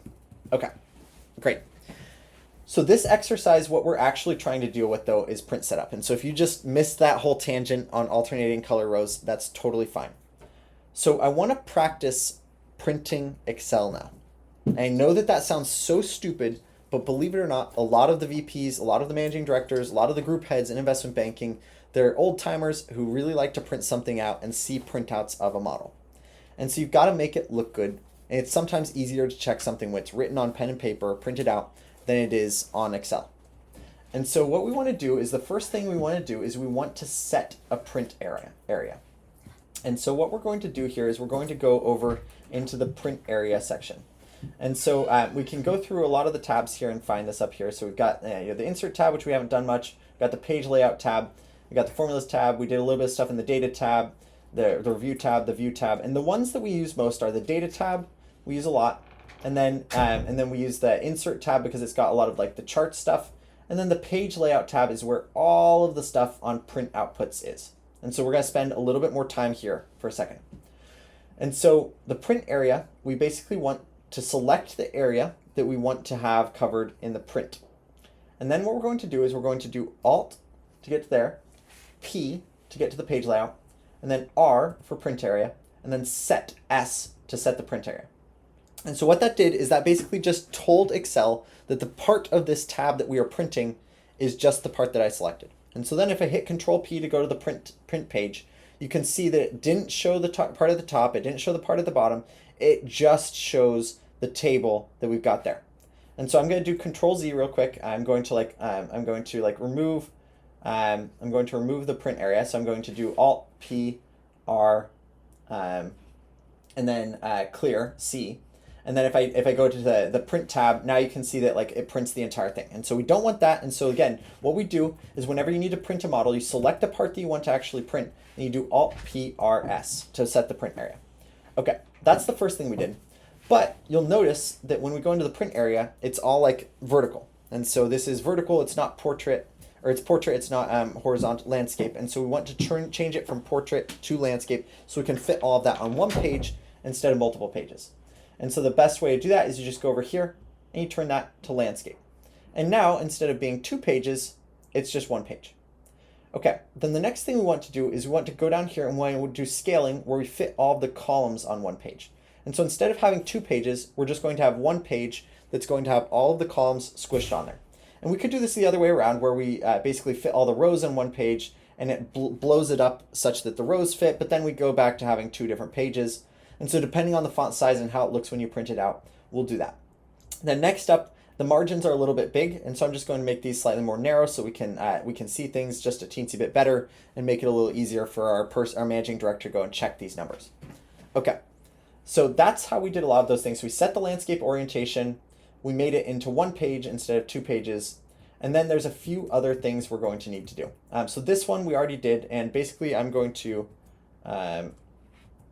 I'm going to hit Control 5 to do a strike through. That's one of my favorite fun keyboard shortcuts. I don't know what the corollary is on Mac, sorry. But the keyboard shortcut on Windows, we'll just treat this as like a checklist. We did this, Control 5, Control 5, Control 5. And so the last things we've got to do on the print setup stuff is figure out how to set headers and footers. Okay, so let's do this together. So what this is I believe this is in the page setup tab. We want to go and we want to click on the headers and footers. And so you can do Control Page down to toggle over here. And the header here, we basically want to be the row. And so the custom header here is going to be, I'm sorry, I'm doing the custom footer down here first. So the custom footer that we want to do is we want to say confidential on the left, and then on the center we want to have the page number, and so we're going to say page number, and so this is the current page number of, and then we want to have the total number of pages, and then the right section we want to have the date, and so I'm just going to input today's date. And so then what we can do is we can see, hey, what does this look like? Well, we've got confidential, page 1 of 1, and then the date. And so that makes it look extra fancy. And then for this one, we actually don't need to do number 4 right now because the row, there's only one page. And since it's not multiple rows on each of these, we don't actually need to make the rows repeat at the top of the page. But this is something where it'd be really good to go back and click through some of these menus more because there's a lot going on here. And so you can adjust like a lot of different things on the headers, and you can make it like a bunch of different things. And then you can also like repeat rows. And so for example, if we did want to repeat that row, we just put in row 12 there. And we could like make it so that the column on the left repeats on each of them. And so there's a lot of like really, really valuable, cool things that you can do with all this.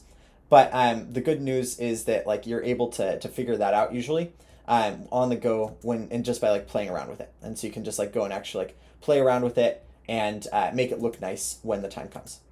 And so this isn't going to really do anything because we only have one page, but if we had multiple pages, that would be valuable. Okay, anyway, so that's the print setup. That's really valuable for when you're printing things. Control P to get to this page. We've got some nice footers, we've got some nice headers, we've got the rows repeating. The only other thing that I probably would remove is I don't like these borders personally. And so I'm just going to do Alt-H-B-N on that. So that basically goes to the Alt-H to the Home tab, B to the Borders tab, and then N is basically no borders. Okay, great. So we're almost ready to do your Excel challenge. I'm going to go next to the what if analysis. This is a really important last skill to develop. And then I'm going to have you synthesize a lot of this on your own by doing a cleanup of a basic comps table. Okay, so the what if analysis here. This is a really, really important tool in Excel that basically helps you determine what a hypothetical would be, like what a hypothetical output would be based off of to like find an implied number. And so I didn't explain that very well. It'll make a lot more sense once we actually do it. But basically what we're trying to do here is we're trying to figure out what growth rate up here, so like what growth rate up here makes the enterprise value here 5,000. And so that's what we're playing around with. And there's a couple ways you could do that. And this is like a pretty common scenario. So we'll say, hey, your MD comes up to you and they're like, you know, Ashik, like we want to figure out what the growth rate on this should be. And like what growth rate would get us to a $5 billion enterprise value. And you could go in here and you could basically be like, you know, let's play around. Is it 12%? Not quite. Is it 30%? Oh, that looks close. Yeah, so maybe it's like 28%. And then you say, 28.5%, 28.2% or something like that. And so you can like mess around with it until you get like pretty close. Or you can say, we'll just like go back to it. You can do a what if analysis. And so the what if analysis is very simple, but I want you to follow along here with me. So it's Alt A to get to the data tab, W to get to the what if analysis, and then G to get to goal seek. And so goal seek basically says, I want enterprise value to equal 5,000. And the way I want you to get there is by changing this cell right here, this growth rate. And so basically, how do we make the enterprise 5,000? Well, we change the growth rate. And so we hit OK on that, and we basically see, okay, the growth rate is 28.3%. And so that's pretty close to like what we were doing, just like eyeballing it. But in reality, this is way more precise because it's saying, okay, no, it's actually 28.28882593%. And so that gets you the actual number way faster than just going around and like poking around at things. And so try that with me for a second. And let's do this again. For example, let's try and figure out like let's try and figure out what terminal growth rate would make the enterprise value twice this number. And so we'll do another one. We'll do Alt AWG to get to the goal seek. And for Mac users, you're just going to have to click there if you don't have accelerator keys. But we're going to say, okay, what would make the enterprise value 10,000 if, like, what terminal growth rate would make the enterprise value twice as high? And so we can play around with that. And it basically says, okay, if your terminal growth rate in your DCF is 6.6%, then your enterprise value is going to be 10,000. And so I don't even care if you understood the mechanics of the DCF here. I don't care if you've even built a DCF. I have other modeling boot camps on building DCFs and whatnot, and I'd love to see you guys there. But the key thing is just making sure that you can use the what if analysis, specifically the goal seek tool, because that's really, really helpful. Okay, now is the time, if you haven't been following along, to practice this. And so I'm going to turn it over to you for a minute here. And I'm going to take a second to get a drink of water and things like that. And what I want you to do is I want you to do exercise number 10, which is a speed challenge. And so specifically what I want you to do is I want you to format this table all nice and pretty, similar to how we formatted, what was it, number one, similar to number one, where we had like the nice number formats, we had the nice headers, we had the nice alignment and things like that. And so on this one, what I want you to do is I want you to make the header, I want you to make that a nice dark blue with white text. I want you to remove all of these grid lines. I want you to make sure that all of the text is, like, capitalized properly. Don't do that unless you have extra time though, because that one's a little less useful. We didn't actually cover the text formulas on this one. And so you can play around with that if you're more advanced. I want you to make the number formats correct. I want you to align things right and left and center appropriately. I want you to have the negatives properly. I want you to make sure everything looks really nice. And so what I'm going to do is I'm going to give you 10 minutes to work on this, and I'll do it in the background. And so right now it's 11:38 Eastern, and I want you to be done by 11:48 Eastern / like 8:48 Pacific.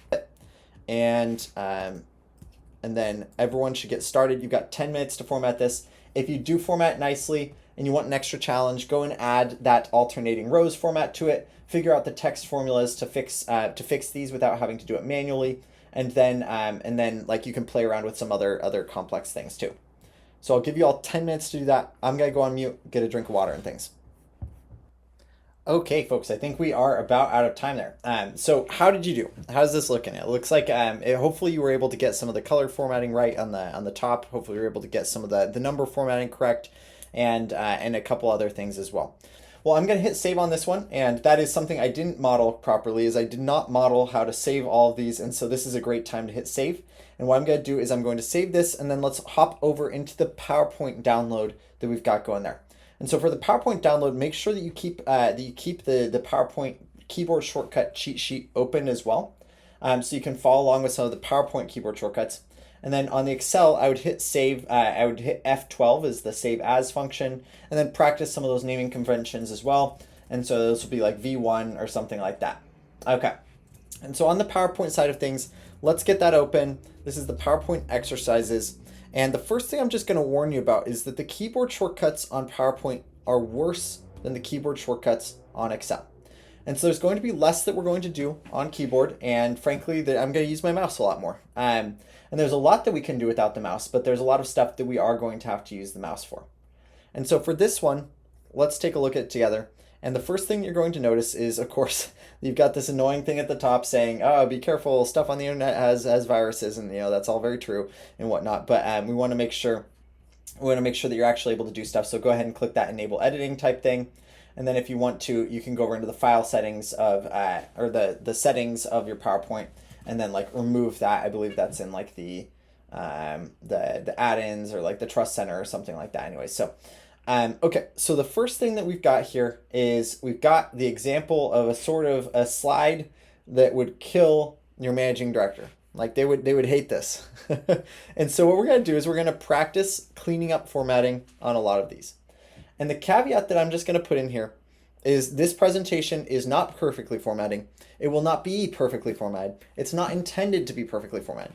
This is just an aid to improving your own formatting and practice taking something from terrible to all right. And then that extra little sauce that comes from like 85% or 90%. I can't hear you. Oh, whoops. Guess I hit my mute on the mic there. Thank you, Ayush. I was saying this is not going to be perfectly formatted. You're not going to get it there. And so you really are just going to have to build it out as well as you can. How long ago did I lose you, by the way? Ayush, would you mind just letting me know how long ago that was? Just past 10 seconds, I would say. Okay, awesome, cool. Just happy to go back if would kill your managing director. Okay, thanks, Ryan. Yeah, so I guess the banking gods smote me after I mentioned the idea of a managing director dying. But this is the sort of slide that would just absolutely kill him. And so I was just basically saying this formatting is not going to be perfect even after a lot of changes and things like that. So let's practice doing some formatting cleanups for this. And so I'm just going to open up a couple of the different tasks that we've got to do. And Past 10 seconds, I would say. yeah, awesome. Thank you. And I would just follow along with that. So we're going to change the title. We're going to change the subtitle. We're going to change the body text. We're going to change some of the data and the numbers. We're going to remove a lot of the decorative formatting. And then we're going to practice a couple of these key keyboard shortcuts here. And so let's turn over into slide 4 and try to make it a much nicer version of slide 2. Okay, so the first thing that we're going to want to do is we're going to practice like some basic font dealing with stuff. And so there's a little bit of a joke in business that like Comic Sans MS is just like a totally useless font. And so we're not going to be using Comic Sans MS. What we're going to usually be using in this sort of deck is something like Calibri. And so the first keyboard shortcut we're going to work on together is Alt-H-F-F for the font. And so the font we're going to change to Calibri. And so the Calibri there, and let's make that 28 points. And so I'm just going to say Alt-H-F-S to get to the font size, make that 28. And then we're going to make it bold, and so Control B or Command B on Mac. And then we're going to make it dark blue, and so Alt-H-F-C. We're going to type in a hex code together. I don't care exactly what color you make it, so don't feel the need to like copy this if you don't get it, but just like make it some sort of nice blue color. I'm going to use this one right here, 002060, and that'll make it a nice night blue. Okay. Then the next thing is we might make this next thing like a nice gray subheader. But I'm actually recognizing right now that there's this weird indentation on this. And so there's a couple of ways to fix that. The first thing would be fixing the text box. And so I'm just going to see if I can go and figure out what's going on. So the indentation before text, I'm just going to make a 0 there. And so you don't have to follow along with all of these. I just want you to get many of these as we go and try and fix some of those basic things. Okay, so we fixed the indentation. Next thing we want to do is we want to make this look a little bit nicer. And so I'm going to take the subtitle here, and we want to make that like a nice gray. We want to make sure that that isn't like a weird font size again, because everything should probably be the same. And then we want to make it probably a little bit smaller. And so the next thing I'm just gonna do is I'm just gonna select everything, or I'm just gonna like hit Control A when I'm not selecting anything. I'm just gonna go ahead and make all of this Calibri at once, because then we don't have to change it manually. So Control A to get everything, and then make it all Calibri.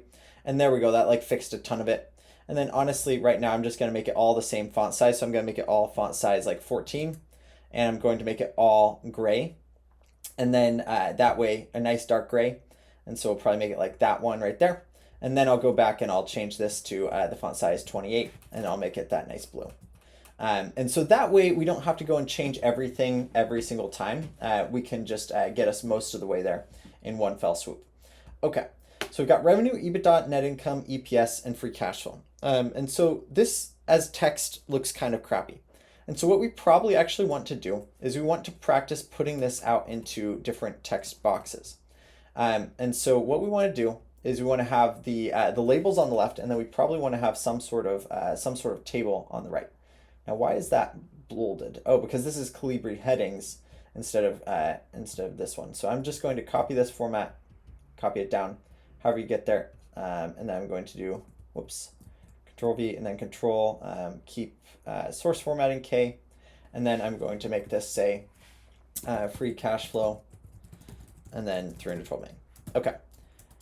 So now what I'm saying is we probably want to delete this box altogether, and then and delete both these things. And then instead of having the number and the label right next to each other, what I'm going to do is I'm going to take all of this and I'm going to just copy this over. And so what I did is I selected all of it. And the way that you can select it is just drag your mouse around all the boxes, and then I did Control Shift, or I did Shift can move stuff along a line, and so it's moving it side to side or up and down, but not at it like a diagonal. Like you can't move it up and down and side to side. You can only move it side to side or up and down. So shift and then dragging is a very, very useful tool for keeping stuff aligned. And then control creates copies. And so if I just do control and click, you can see how it's like creating a copy. But if I do control and shift, then I can create a copy and drag it either up or down and sideways, but we can't do both. And so that's going to be the easiest way to do it. And then what I'm going to do is I'm going to go in each of these text boxes and I'm going to delete all of this stuff. So I'm just going to delete all the numbers. I'm going to do control shift down for each of those. So we've got the numbers and we've got the text labels on different spots. So we deleted all of the numbers from here. And then what I'm going to do is I'm going to go and delete all of the text labels from here. And then we're going to have basically a nice clean table-esque thing. And we could actually make this into a table in PowerPoint, but I'm not going to bother doing that. I'm just going to make it into like a text box thing. Okay. Then over here on the left, what I'm going to do is I'm going to bold all of these. And so I'm going to select not this entire thing, otherwise I'll actually end up bolding everything. I'm just going to select the label boxes here. And I'm also going to make them a little bit less wide so that they don't overlap. And so the keyboard shortcut there is Alt-JD to get to the shape format, and then W to get to the width. And then I'm just going to make that 3 inches wide so it's not overlapping. And I'm going to hit Control-B to make those bold.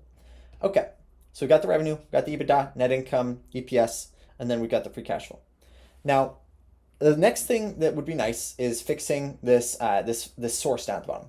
So the source is usually font size 8. And so in general, you typically want your font sizes on the sources to be 8 or 9, and you want to have it pretty close to the bottom of the page. And so from here, the last thing that I think would look really nice here would be making a little vertical or horizontal bar somewhere on the top of this table. And so I'm just going to do Alt-N-S-H to do insert and then shape. So keyboard shortcut Alt-N-S-H, and then I'm going to drag basically a line across the top of it. And I'm going to make it like roughly extend just beyond the edge of the text. That'll look like pretty nice. And then we're going to use the same color as the title. And so I'm going to do Alt-JD SF. But since it's a line, I can only use SO, so the shape outline. And so SO to get to the shape outline, I'm just going to make it the same color as the title. So now we have this nice little line. It's got a drop shadow, which I think looks fine. If you want to make it a little bit simpler, you can remove that. That's in the shape effects, and so you can, remove the drop shadow if you want. Most of the time, bankers don't like those sort of shadows, but it's actually making a little bit of a reappearance in modern design.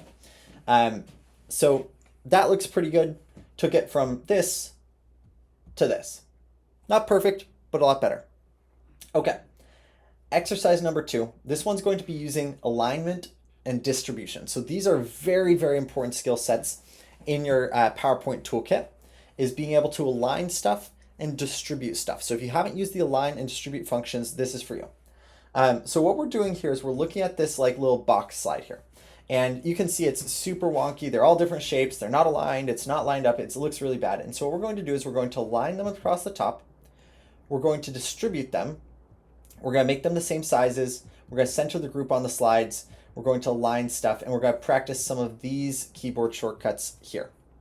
So let's go take a look at this slide together. So the first thing that I want to do is I want to just see what are these text boxes, or are they like in the box? And so there's a couple different ways to like type on stuff. So one is I can like type in the box, and you can see that there's like text going underneath the text box.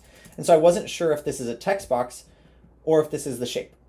And so since it's a text box, then I'm just going to start out by making all of these boxes the same size and the same shape. And so what we'll do is I'm just going to go Alt-JD to get into the shape format. And if you're on a Mac and you don't have the Alt keyboard shortcuts, that's totally fine. Just click. And so for the width, since an average page in Excel is about 10 inches wide, I'm just going to make the width of these 4 boxes, call it 2.2 or something like that.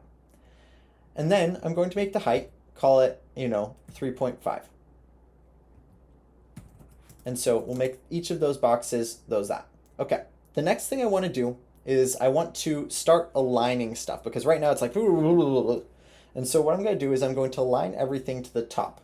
And so I'm going to do Alt and then JD to the shape format. And then the next thing I want is this align tab right here. So AA to align. And then the one we want is T, top. And so that's kind of a long keyboard shortcut right there. It's Alt JD AAT. So Alt JD to shape format, AA to align, and T for top.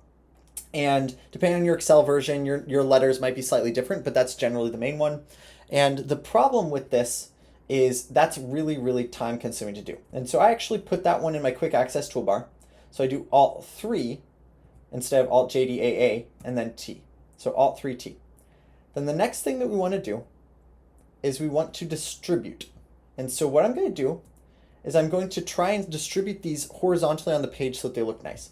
And so the first principle that we want to take advantage of here is that I want the title and the left box to be left aligned. And I know this sounds super stupid, super like nitpicky and stuff like that, but that's generally what you want to do is you want to have the leftmost thing on the page aligned with the left of the title, not extending beyond it, not extending less than it, but just aligned. And so that's going to be what we do next is we're going to do Alt 3, and that takes me there, and then L for align left. And if you don't have that set up, that's Alt JDAA, and then align, and then left, L. Now the next thing is I want to make sure that there is ample buffer on this side of the page, and that looks like the left and the right boundaries are pretty even. And so I'm just going to take this now. I'm going to take each of these boxes, and so I'm going to do shift click to select each of them. So I clicked on this one, I did shift click on this. I'm not selecting the text boxes, I'm selecting the actual blue boxes. And now what I want to do, now that I have the left border and the right border defined, is I want to distribute the shapes between those borders. And so I'm going to do Alt JD, and then I'm going to align, and then I'm going to distribute horizontally. So vertically distributed would basically make like, you know, a list of things vertically, blah, blah, blah, blah. Horizontally is going to make a list of things sort of horizontally, left to right. And so I'm going to do Alt JD AAH or Alt 3H. Okay, this is a lot better. So basically what we've got now is we've got 4 boxes. Now all we've got to do is figure out how to get these text boxes to look a little bit better.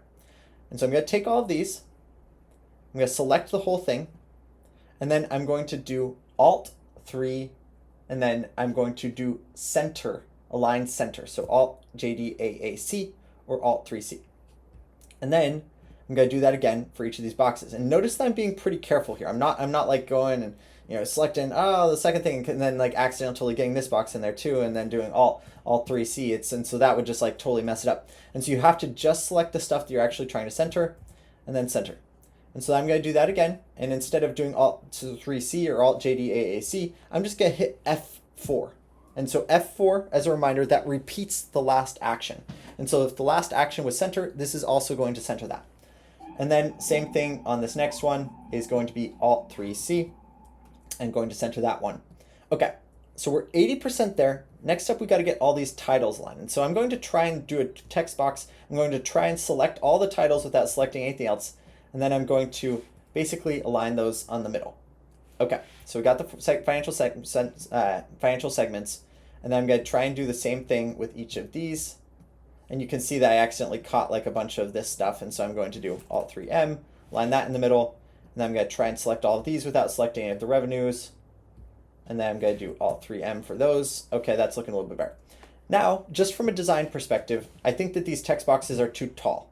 And so I want to have like an approximately equal amount of space above and below the text in a box.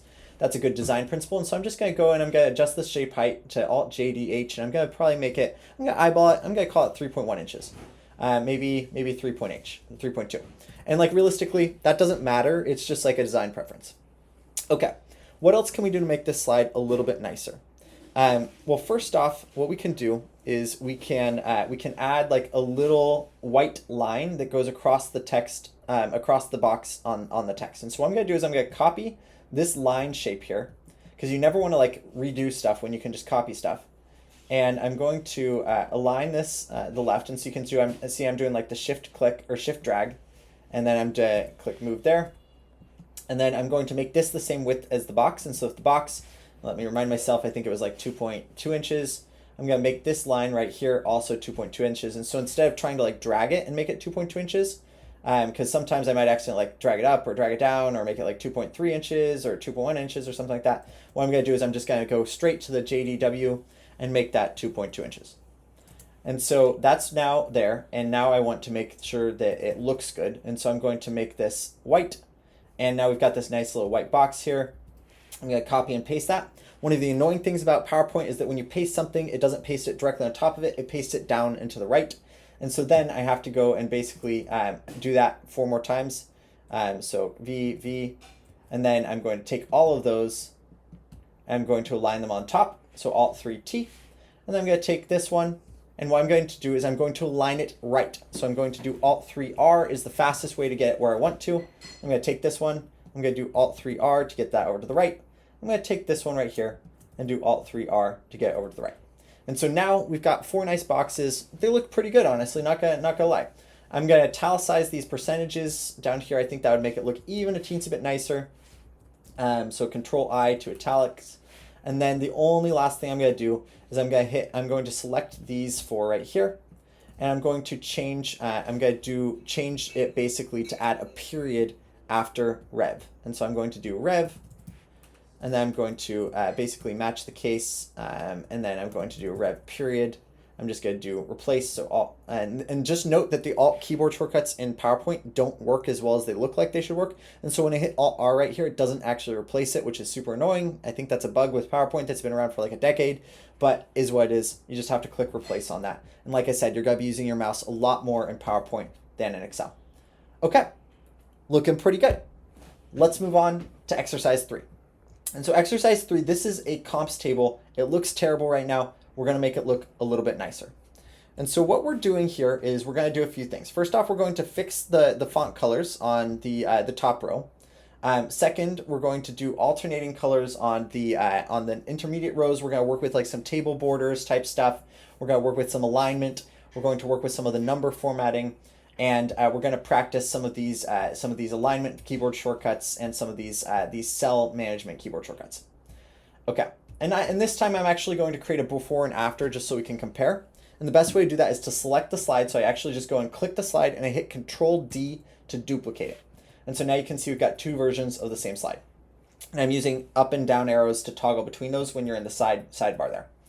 Okay, so this first one here, what I want to do is I want to use the standard dark blue that we've been using the rest of the deck.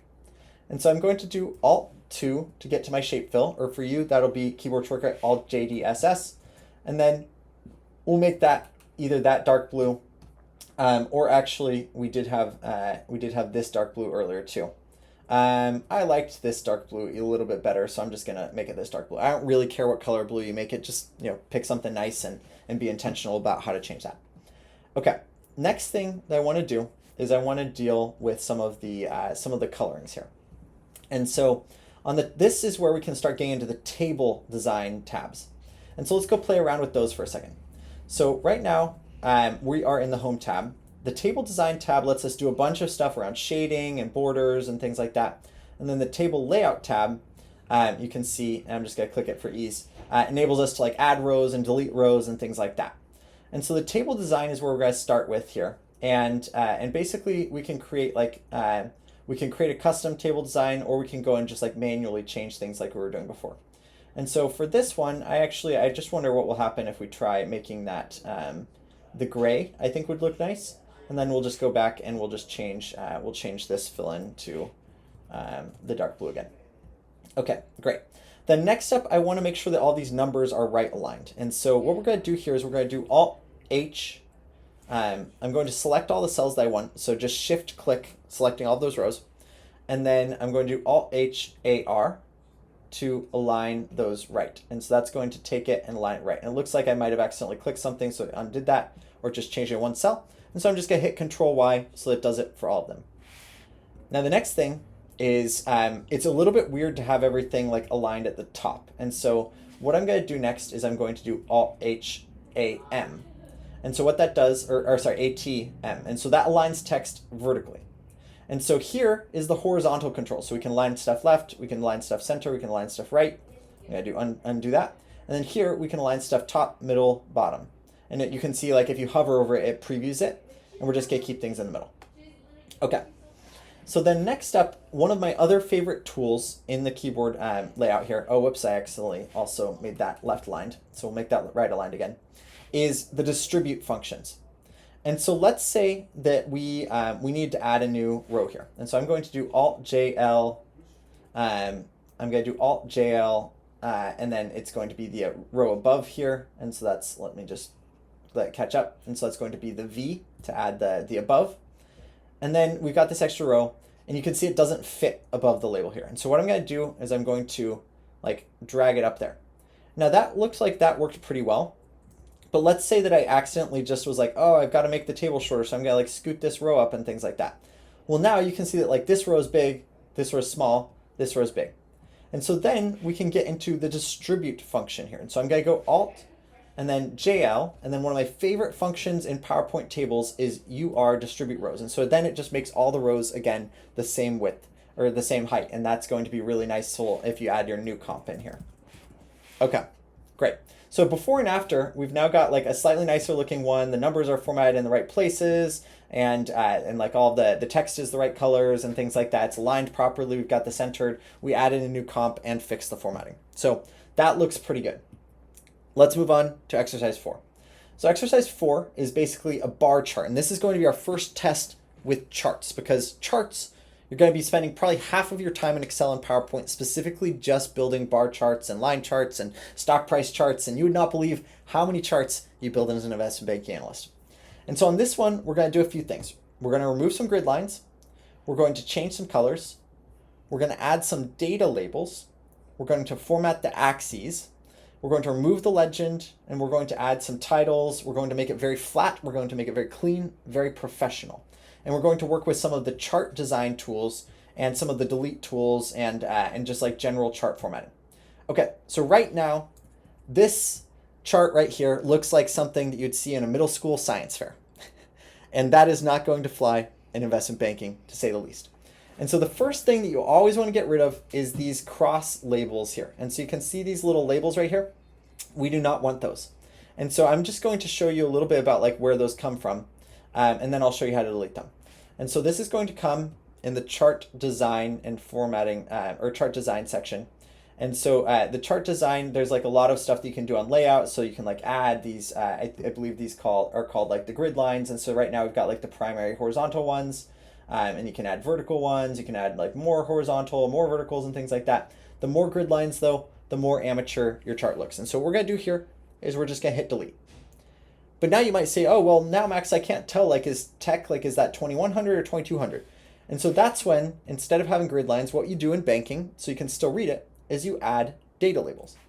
And so we're going to do Alt and then JC to get to chart design, and then A to chart element, and then D for data labels. And then we're going to add them outside the end. That's where you put your data labels in finance, in charts, is you put them outside the end almost always. And so let's practice that one more time. I'm gonna hit Control Z. So the way that you do it is you select the chart, you do Alt JC to get to the chart tab, A to get to the add, data labels, D, and then O outside end. And specifically, these look like trash right now. And so let's make these look a little bit nicer. So I'm gonna hit Control 1 to open the format chart. And so remember on Excel, when I hit Control 1, it gave us the number formatting. In PowerPoint, it's kind of the same thing where it takes you to the formatting of whatever it is you're selecting. And so I hit Control 1, and what we want to do here is we want to basically format this a little bit nicer. And so we go down, it's in this section over here, and then the number, and then basically, instead of having this be like a general category, what we want this to be is 0, or what we probably want it to be number, comma, number, 0. And then Alt A to add, except it won't let us, and so I'm just gonna do that. Okay. Great. And so what that gave us now is add the comma, and so it looks a little bit better. And then the next thing I'm going to do is I'm going to basically make the font size of everything on this. We're going to make it like the same as the body font size, and so I'm going to make it Alt HFS 14. Okay. So next up though, we've got these data labels here, so we don't really need this axis. Now, before I delete this axis, I want to show you how to play with it to increase or decrease the height of stuff. And so let's say that I wanted to like make this appear really dramatic and like technology is just way higher than everything else to prove a point that the managing director wants us to prove. Then I would go over here into the axis options. I'd play around with the bounds. And so for example, I might make it start on 250 and go to, let's see, 250, for some reason that didn't go through. And then I'll make it go up to like 21 or 110 or something like that.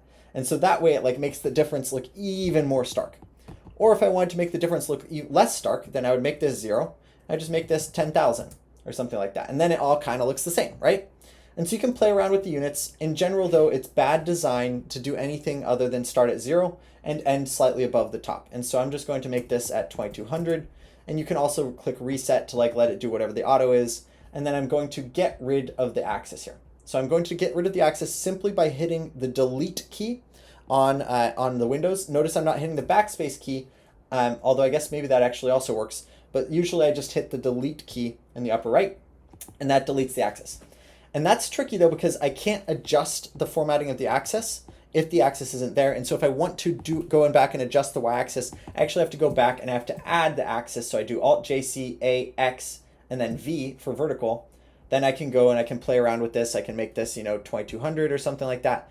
And then I have to go and delete it again. And so it's a little bit of a pain in the butt, but since you don't normally have axes on charts in finance, you have to go in and delete it and add it back a lot sometimes. Okay, next up, the other thing that we don't want is we don't want these like tick marks between each of the sections. And so you can see how between like industrial and consumer, there's that like little vertical notch. We don't like those. And so what we're going to do is we're going to go over here into this, and then I'm just going to like click around. I honestly can't quite remember where this one is. The axis options. Where's the axis options? Text options. So I'm going to go over to the chart design, and then why isn't that showing up? So the axis, I'm going to go to the more axis options there. There we go. Okay, now we're in the axis options chart. And so the axis options chart, here we go, the tick marks, and then we're going to basically remove these major outside tick marks.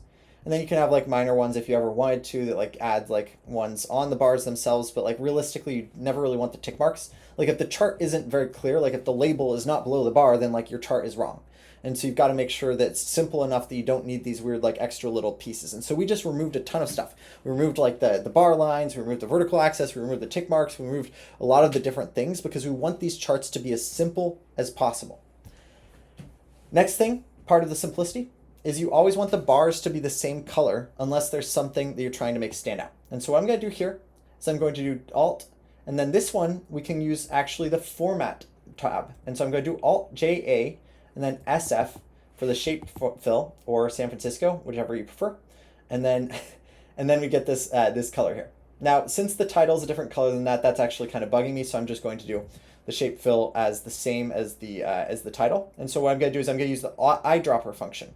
And so I'm going to hit E to do the eyedropper of this dark navy blue there. And then you can see that matches. That actually looks pretty clean at this point. And then a couple other changes. First off, I'm going to select the axis. I'm going to make that bold because typically you like to have the axis bold. And then I'm also going to get rid of this because right now the title says revenue breakdown. And so what is this chart going to be? Well, revenue. And so is it redundant to have a title that says revenue? Absolutely. But when I get rid of that, now you can't tell what the unit is. And so I don't know if this is in thousands. I don't know if this is in millions. I don't know if this is in billions. And so what I'm going to do is I'm going to actually take this nice small sort of like source formatting down here, and I'm going to just add a little dollars and millions disclaimer up at the top. And so typically on these charts, you have some sort of disclaimer in the upper left corner that says what the unit is. And so I'm just going to say dollar millions. And then in order to make sure that it doesn't overlap with the chart, I'm going to select the chart and I'm going to reduce the height slightly. And then I'm going to make this a little bit less wide. So I'm going to Alt-JDW, make that 2 inches instead of 9 inches. And then we can debate exactly what font size to make that, but I'm going to make it font size 14 just so it matches the rest of it. Okay, so we've got our font size. We've got each of those things. Let's say though that your group is the healthcare group. And so let's say that you want to select the healthcare group and make that pop. And so then what we do is we just select that bar specifically. And so note that when we first select the bars, it selects all of the bars. But if I click on it again, then it only selects this bar. And then I can go in and change the color of any individual bar. And so we'll make this one a nice sort of light gray to pop out as being different than the other ones. And so you can see how we built out a nice revenue chart. Used to look like this, now it looks like that. Pretty good work. Okay, so next up, exercise 5. So exercise 5 here, this one is going to be some sort of process flow chart. And these happen all the time in investment banking. And especially if any of you are joining my SpaceX competition in terms of the stock pitch competition, you're probably going to want to have like some sort of process chart in there that's describing what the IPO process might look like. And so on this one, we want to get going with some arrows and some boxes and things like that to make a nice process chart. And so what we're going to do is we're going to add in a title. We're going to add some boxes that have like the process phases. We're going to have some like timeline stuff. We're going to do some color formatting. We're going to practice some of those same keyboard shortcuts again. Okay, so this is our template chart. We're going to build it from scratch. And so the first thing that we're going to do is we're going to call this, sell side M&A process. And then because this is not showing up properly, let's make this, again, our standard title blue. And so that'll be this one right here. Make it bold. And then let's remind ourselves what font size we're using on the other tabs, size 24. And so the titles are going to be 24 here as well. And then instead of having this text box, I kind of want to have some boxes on top of it with like actual timeline charts. And so what I'm going to do is I'm going to delete this, I'm going to delete this, and then I'm going to go and see if I have any boxes I can copy. Yeah, I'm just going to copy the format of this box right here, and then we'll bring it down onto this page. Okay. And so what I want kind of here is I want to lay out the steps of like a standard sell side M&A. And so the first step is like probably going to be something around like preparation, and then we'll marketing, then we'll do due diligence, we'll do negotiation, we'll do close. So we'll call it 5 steps. And so if I know that this shape here is 9 inches wide, and I've got to fit 5 boxes in there with some room around each side, then I probably want to make each of these boxes about 1.6 inches, because 1.6 times 5 is 8 inches, and so that gives us an inch of buffer between the boxes. And so to some extent, slide design is a math problem where you're basically doing like a mix of like how wide is what you need it to be and how wide is the thing that you've got. And so I've got 1.6 size, and then I'm going to just make them a little bit taller or shorter so that they don't take up the same thing. So I'm going to make each of these about 0.8 inches or something like that. I'm going to have 5 boxes. I'm going to do the Control-Shift-Drag. So remember, Control-Shift-Drag duplicates it and keeps it on the same horizontal level. And so I'm going to do that for 5 of these, and I'm going to just basically keep that there. And then I'm going to select all of these, and I'm going to do the Alt-JD and then AA. So remember, we're doing that sort of distribute horizontal thing. And then I'm also going to quickly group these. I'm going to hit Control-G, and I want to make sure that it's centered within this. And so, for example, let's say that this was like off to one side or something like that. I would want to make sure that it's centered within that. And so instead of centering each block specifically, I'm going to take the group by hitting Control-G with all the stuff I want grouped together. And then I'm going to left align it, and then I'm going to center align it. Now note, if I had just gone and I'd just centered aligned it, then basically what Excel would do, it would kind of shift both of them to like meet in the middle. And now that looks bad because like this thing is lined up not with this thing. And so instead of doing that, what you typically want to do is you want to align it to the left so that the smaller shape fits inside the bigger shape. So I'm going to do Alt-3L. And then I want to center it so that the smaller shape is centered within the bigger shape. Okay, great. So that's going to be the first steps. And so let's just go through, and I'm just going to like type out the stuff. And I'm going to ungroup this now so it's easier to select each of them. So I'm going to do Control-Shift-G to ungroup. So Control-G or Command-G on Mac groups things. Control-Shift-G or Command-Shift-G on Mac ungroups things. And so the first step is going to be preparation. Second step is going to be marketing. Third step is going to be due diligence. Fourth step is going to be negotiations. And then fifth step is going to be close. Okay, so these are the different steps to like a traditional sell-side M&A process. I'm just going to select all of these real quick. I'm going to hit bold, and then I'm going to copy this down, because next up we want to have how long each of these are. And then I don't want this next box to be quite as large as the prior box, because the top box is the title. The one underneath it, we're just going to put the number of weeks for each of these. And so I'm going to actually do Shift and down arrow to make each of these boxes smaller. And Shift up arrow makes them bigger. If I were to just do up arrow or down arrow, you can see how that would just be like moving the boxes up and down. And if I do Control up arrow and Control down arrow, that does the same thing. If I do Alt up arrow and Alt down arrow, that doesn't do anything. And if I do shift up arrow and shift down arrow, that increases or decreases like the vertical and like horizontal width and things like that. Yeah, and so you can see how you can play around with it.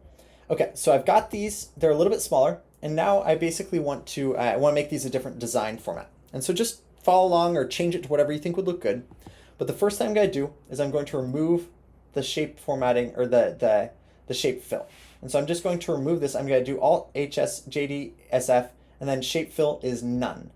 And alternatively, you can see that I've got that up in my quick access toolbar. I'm just going to make it no fill. Then the next thing, oh, whoops, that's ugly. Next thing I want to do is I want to make the format of the font so it doesn't have like this weird drop shadow. And so I'm going to go here. I'm going to do the alt format for the text, and I want to make it. So I'm going to do Alt HFC font color, and I'm going to do more, and I'm going to make it. Let's make it the same teal as this bar right here. And so I'm actually going to go back and I'm going to use the eyedropper tool. So I'm going to do Alt HFC, and then I'm going to do M, which is, or E, which is the eyedropper. I'm just going to make that this nice teal color. And then it looks like right now there is some sort of like drop shadow on the shape or on the text. And so I wonder if I can get rid of that in shape effects. And so just like removing the shadow. Okay, great. And so for some reason the drop shadow was getting applied to the text, not just to the shape. And so I'm removing that. You can see if I Control Z, Control Y, it removes that like, shadow. I'm also going to make this a little bit smaller. And so I could do the Alt HFS thing, or the other way to do it, I believe, is there's a Control.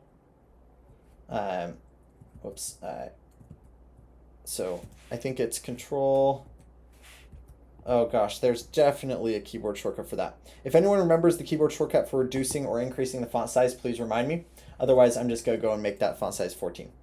And that should be in the keyboard shortcut cheat sheet, so please go and take a look at that. Now, preparation usually takes anywhere from 1 to 3 weeks, a couple weeks in there. And then the marketing phase of a sell side would be weeks 3 to 6. Due diligence, we'll call that weeks 6 to 10. And then negotiations usually takes a couple weeks, 10 to 12. And then we'll close it on week 13. So it'll take about 4 months. Then the next thing we want to do is we just want to create some like sub bullet boxes and things like that. And so, this is pretty repetitive at this point. So I'm just going to drop this down there. I'm going to do shift. I'm going to do drag. I'm going to eyeball it. And then I'm going to remove the drop shadow on these ones. And so shape effects, shadow, none. And then I'm going to make these a nice light gray. And then I'm just going to give us room to like write some bullets or something. So I'm going to line stuff left. I'm going to make the font size or font color black. I'm going to make it smaller, so I'm going to make this body size 14. And then I'm just going to add in some bullets. So I'm going to do Alt HU and then B, or Alt HU to get to the bullets. And then I'm going to unbold it, and I'm going to align top. And so that's Alt HATT. Okay, and then we could put in a couple other bullets. And so I'd say, we'd put in like, lorem ipsum or something. And so this would get us like some sort of bullets, and we can copy that over and like basically have like a pretty clean slide. And so now we're not going to bother like actually going through and filling out the text, but we took this from scratch to nothing. And the last thing that we'd want to do is add some sort of indication of flow from left to right. And the best way to do that in a presentation is usually some sort of arrow. And so I'm just going to add an arrow shape here. And so let me show you how I did that. So that was Alt N for insert, and then SH for shapes, and then arrow is this one right here. And so then you can drag that, or you can, if you do it keyboard, it won't make you do that. I'm just going to put that on top in between each of these things here. And right now it's like this really, really ugly sort of like change in gradient and things like that. And so we generally want things to be flatter. So I'm just going to make it this nice teal shape. I'm going to remove the shape outline. So I'm going to do Alt JD SO and N to remove the outline. And then the drop shadow doesn't look bad on this one. So I'm just going to take this, I'm going to copy it. And then basically we're going to, I'm doing the Control Shift drag to copy the shape. And then what we're going to do, is that we're going to do like the distribute thing again. And so I'm going to take all of this stuff and I'm going to distribute it horizontally. And so that way it will align each of these arrows in there. And so it's going to be Alt JD AA, and then we want to do the distribute horizontally. Okay. Great. That's a pretty good looking sell side M&A process slide. You just want to like fill this out a little bit more. Oh, and the other thing that I'm noticing is that this isn't aligned vertically perfectly. And so what we want to take is we want to take this and I'd want to group all of these. And then I want to select the vertical anchors and I want to do Alt JD, AA, and then distribute vertically. Okay. And then I'd probably, actually, now that I think about that, I want to make all of these italics as well. Okay. That's a pretty good looking slide. Not great, but not bad. Okay. Next up is I want to work on text. And bear with me, we've just got a few more exercises here, and then you're back to your Saturday. So bear with me for like another 20 minutes or something like that, even maybe a little bit less, and then we can open up to Q&A at the end, and people can drop off and get back to their Saturday. So just a few more minutes here. So first off is the text hierarchy stuff. And so the text hierarchy, you typically want to be able to use, you want to use bullets and like text boxes to effectively break down text and add some icons and things like that. And so right now what we've got is we've got a really, really ugly like block of text. And so this is like, you know, your MD like sends you an email and they're like, I want a slide that talks about the investment banking division and the growth and blah, blah, blah. And you're like, okay, well, this is ugly. How do I extract that and make it meaningful? And remember, one of the earliest rules that I taught you all about PowerPoint is if you can squint at it for 3 seconds, can you figure out the rule of like what the slide is about, or can't you? If you can't figure out what the slide's about after just a few minutes of squinting at it, then you're doing it wrong. And so let's go and read through this and try and create a nice slide out of it. Okay, so investment banking division overview and strategic priorities, that's great. And then it says, our investment banking division has experienced significant growth over the past year with revenues increasing by 23% year over year. Okay, so we need to have some sort of bit about revenue. And then there's a few things. And so this growth has been driven primarily by our advisory business, which saw a 31% increase. Okay, so we need to have some sort of thing about the 31%. So I'm just going to do a quick bold to remember that in M&A. And then LevFin also increased meaningfully with high yield issuance volumes up 18%. Okay, so LevFin was 18% compared to the prior year. And then there's priorities. Okay, great. So this is important because then that's going to give us a few things. So the first priority here is they want to expand the coverage of the tech by doing hiring. Okay, so that'll be a point that we have. And then second, we're investing in restructuring capabilities because RX is going to increase. And then third, building out capital markets, so PCA. And then fourth, upgrading tech. Okay, great. So this is going to give us like the pieces that we need. Let's go build a slide. And honestly, it's going to be easier to start from a template than it is going to be using this. And so let's take, what's our nicest looking text slide so far? Honestly, it might be this slide right here. And so I'm just going to duplicate this. I'm going to bring this down. And then I'm going to basically take this text and put it into this slide and make it look nice. And so the first thing that we want to do is we want to come up with a title. So investment banking division overview and strategic priorities. That's going to be too many words, too long, bad title. And so what we're going to do instead is we're going to say IBD 2026 plan or something like that. Or we can even just say IBD strategic priorities. And basically anyone in the bank is going to know that the IBD is the investment banking division. Okay. Then second thing is we want to basically have a headline that says, hey, we increased revenues 23% to 4.5 billion. That's probably the next most important thing. And so I'm going to add like a little subheader here. I'm going to drag this one up a little bit, and then I'm going to have a little subheader. So I'm just going to copy this down. I'm going to make this slightly smaller font. So instead of 24, I'm going to make it font size 18. And then, so we got font size 18. And then I'm going to basically make this, well, that didn't work. I wonder why. Huh. Okay, well, something weird's going on. Why isn't that working? If someone can make it, I'm just going to click until it works. Okay, and then 18. Gosh, this is not liking me. Huh. Okay, well, whatever. I'm just going to leave it at 20 for now. There's some ghost in there. If I wanted to fix it, I would basically just create a new text box and start from scratch. But what I'm going to do is I'm just going to make it 20. And I'm just going to say revenue, oops, caps lock, revenue, 4.5 billion. And then I'm going to say plus 23% year on year. Okay, great. And so that gets us the subheader.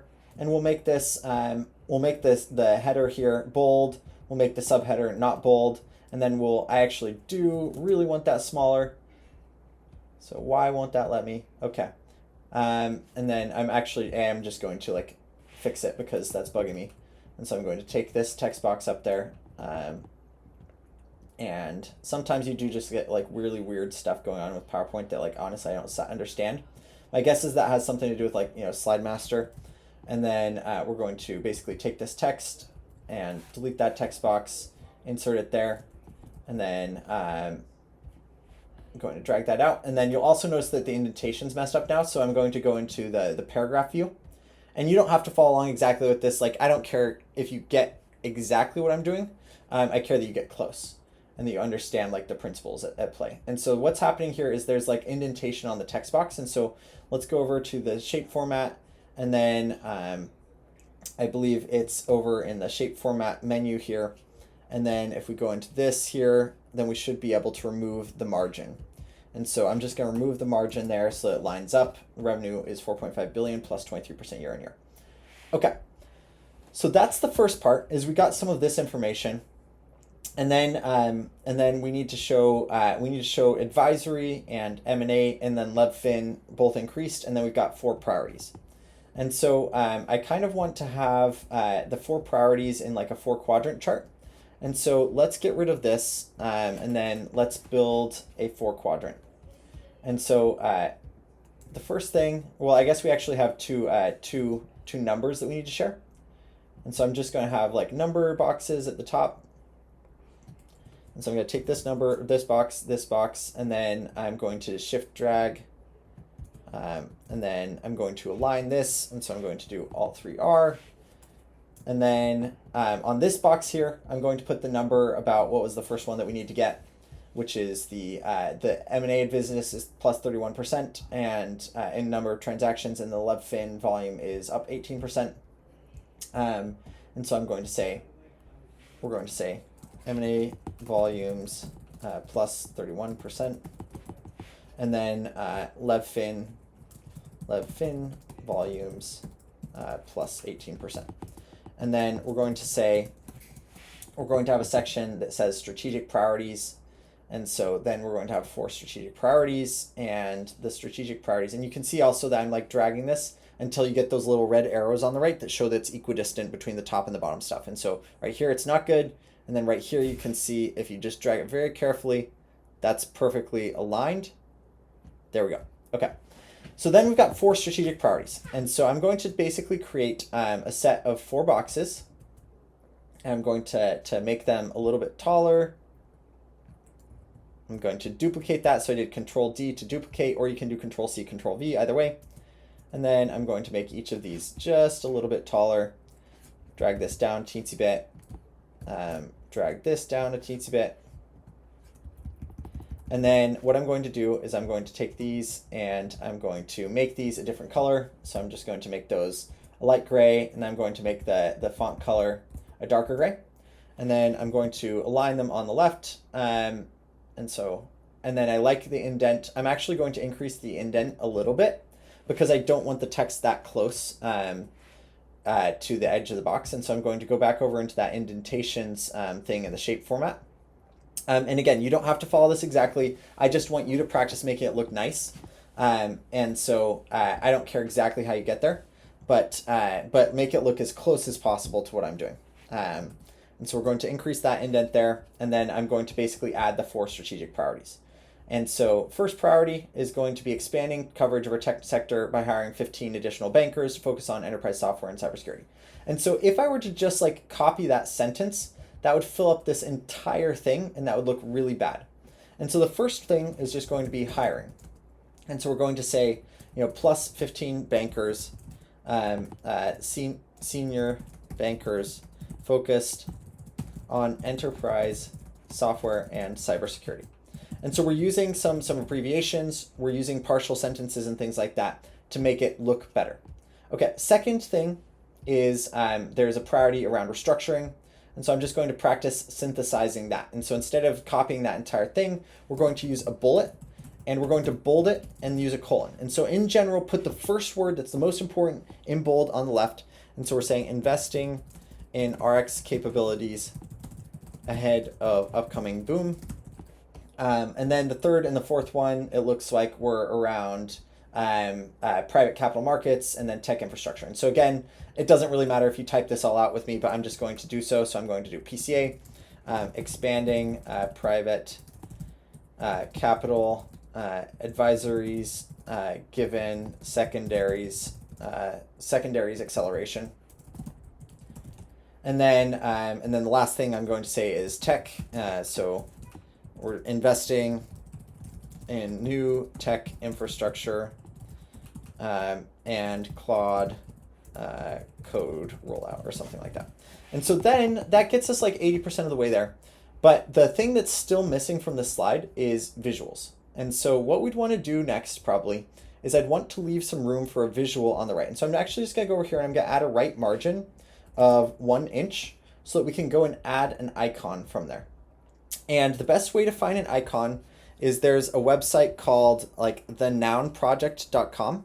And there's a free version of it, but it basically enables you to find a bunch of icons and put those in over on the left. And so, for example, I already saved down like one icon that I'm just gonna like drop in here. And so that would look something like this, and you'd put that in there. And then let's say that I did the same thing and I found like 4 different icons. And so we've got these 4 different icons. It's great. And I'm just going to drag them roughly into shape, and then I'm going to do some alignment formats and stuff like that. And so I'm going to just align these right. I'm just going to align these right. And then I'm going to make sure that the margin relative to the edge of the box is similar to what I have on the left boxes. And then I'm going to align all of these in the center. And so again, remember that the technique is align everything to the bottom so that the smaller shape is within the larger shape, and then align things in the middle or the center. So I'm going to do the same thing here. So Alt-3B, Alt-3C, Alt-3M. And again, there's just a lot of repetition on alignment and things like that. And so if you can't get fast at those basics, you're going to be really far behind. Now, the last thing that I want to show you is you see how there's like this white background on this image? And so the best way to get through that is in the picture format tools. And this is very, very common whenever you're working with logos or icons in PowerPoint. You always want to know how to remove the backgrounds. And so the way to do that is Alt and then JP, and then I'm just going to do I to do color, and then S for set transparent color. And so what we want to set as transparent is this white thing here. And so I'm just going to click the thing that I want to be transparent, which is the white. And now you can see that the icon sits on top of the gray background, and it looks pretty good. Okay, so we just took this massive, ugly block of text and we split it into a slide where, do that squint test with me, where you zoom back and you say, oh, priorities. And then you've got 1, 2, 3, 4. And so the only thing actually that would make this even slightly clearer is if we had some of these little number bubbles. And so I'm just going to take these number bubbles and, oh, whoops, it didn't give me the shape. So I'm just going to go and actually select this underlying shape here. And I'm going to take the number bubble, I'm going to put it here, and I'm just going to put the number 1 on it. Make sure that's Calibri. I'm going to bold that. I'm going to reduce the shape size just a little bit. And then we'll do maybe like 0.4. Maybe even a little bit less, 0.3, 0.3. And then we'll make the shape fill a little bit more of this gray or green. And then just copy that over so that it's like aligned-ish. I'm going to copy those. I'm going to do a copy down. Okay. And so number bubbles are kind of hard because they've got to like be roughly aligned, but it's hard to get them to like perfectly align with the shapes and things like that because you want them kind of sticking off at a jaunty angle. And we'll just label those 1, 2, 3, 4.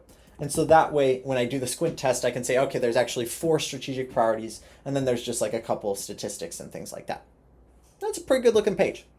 Okay, so next up we've got something on like colors and branding. I'm actually going to skip this one out of time considerations.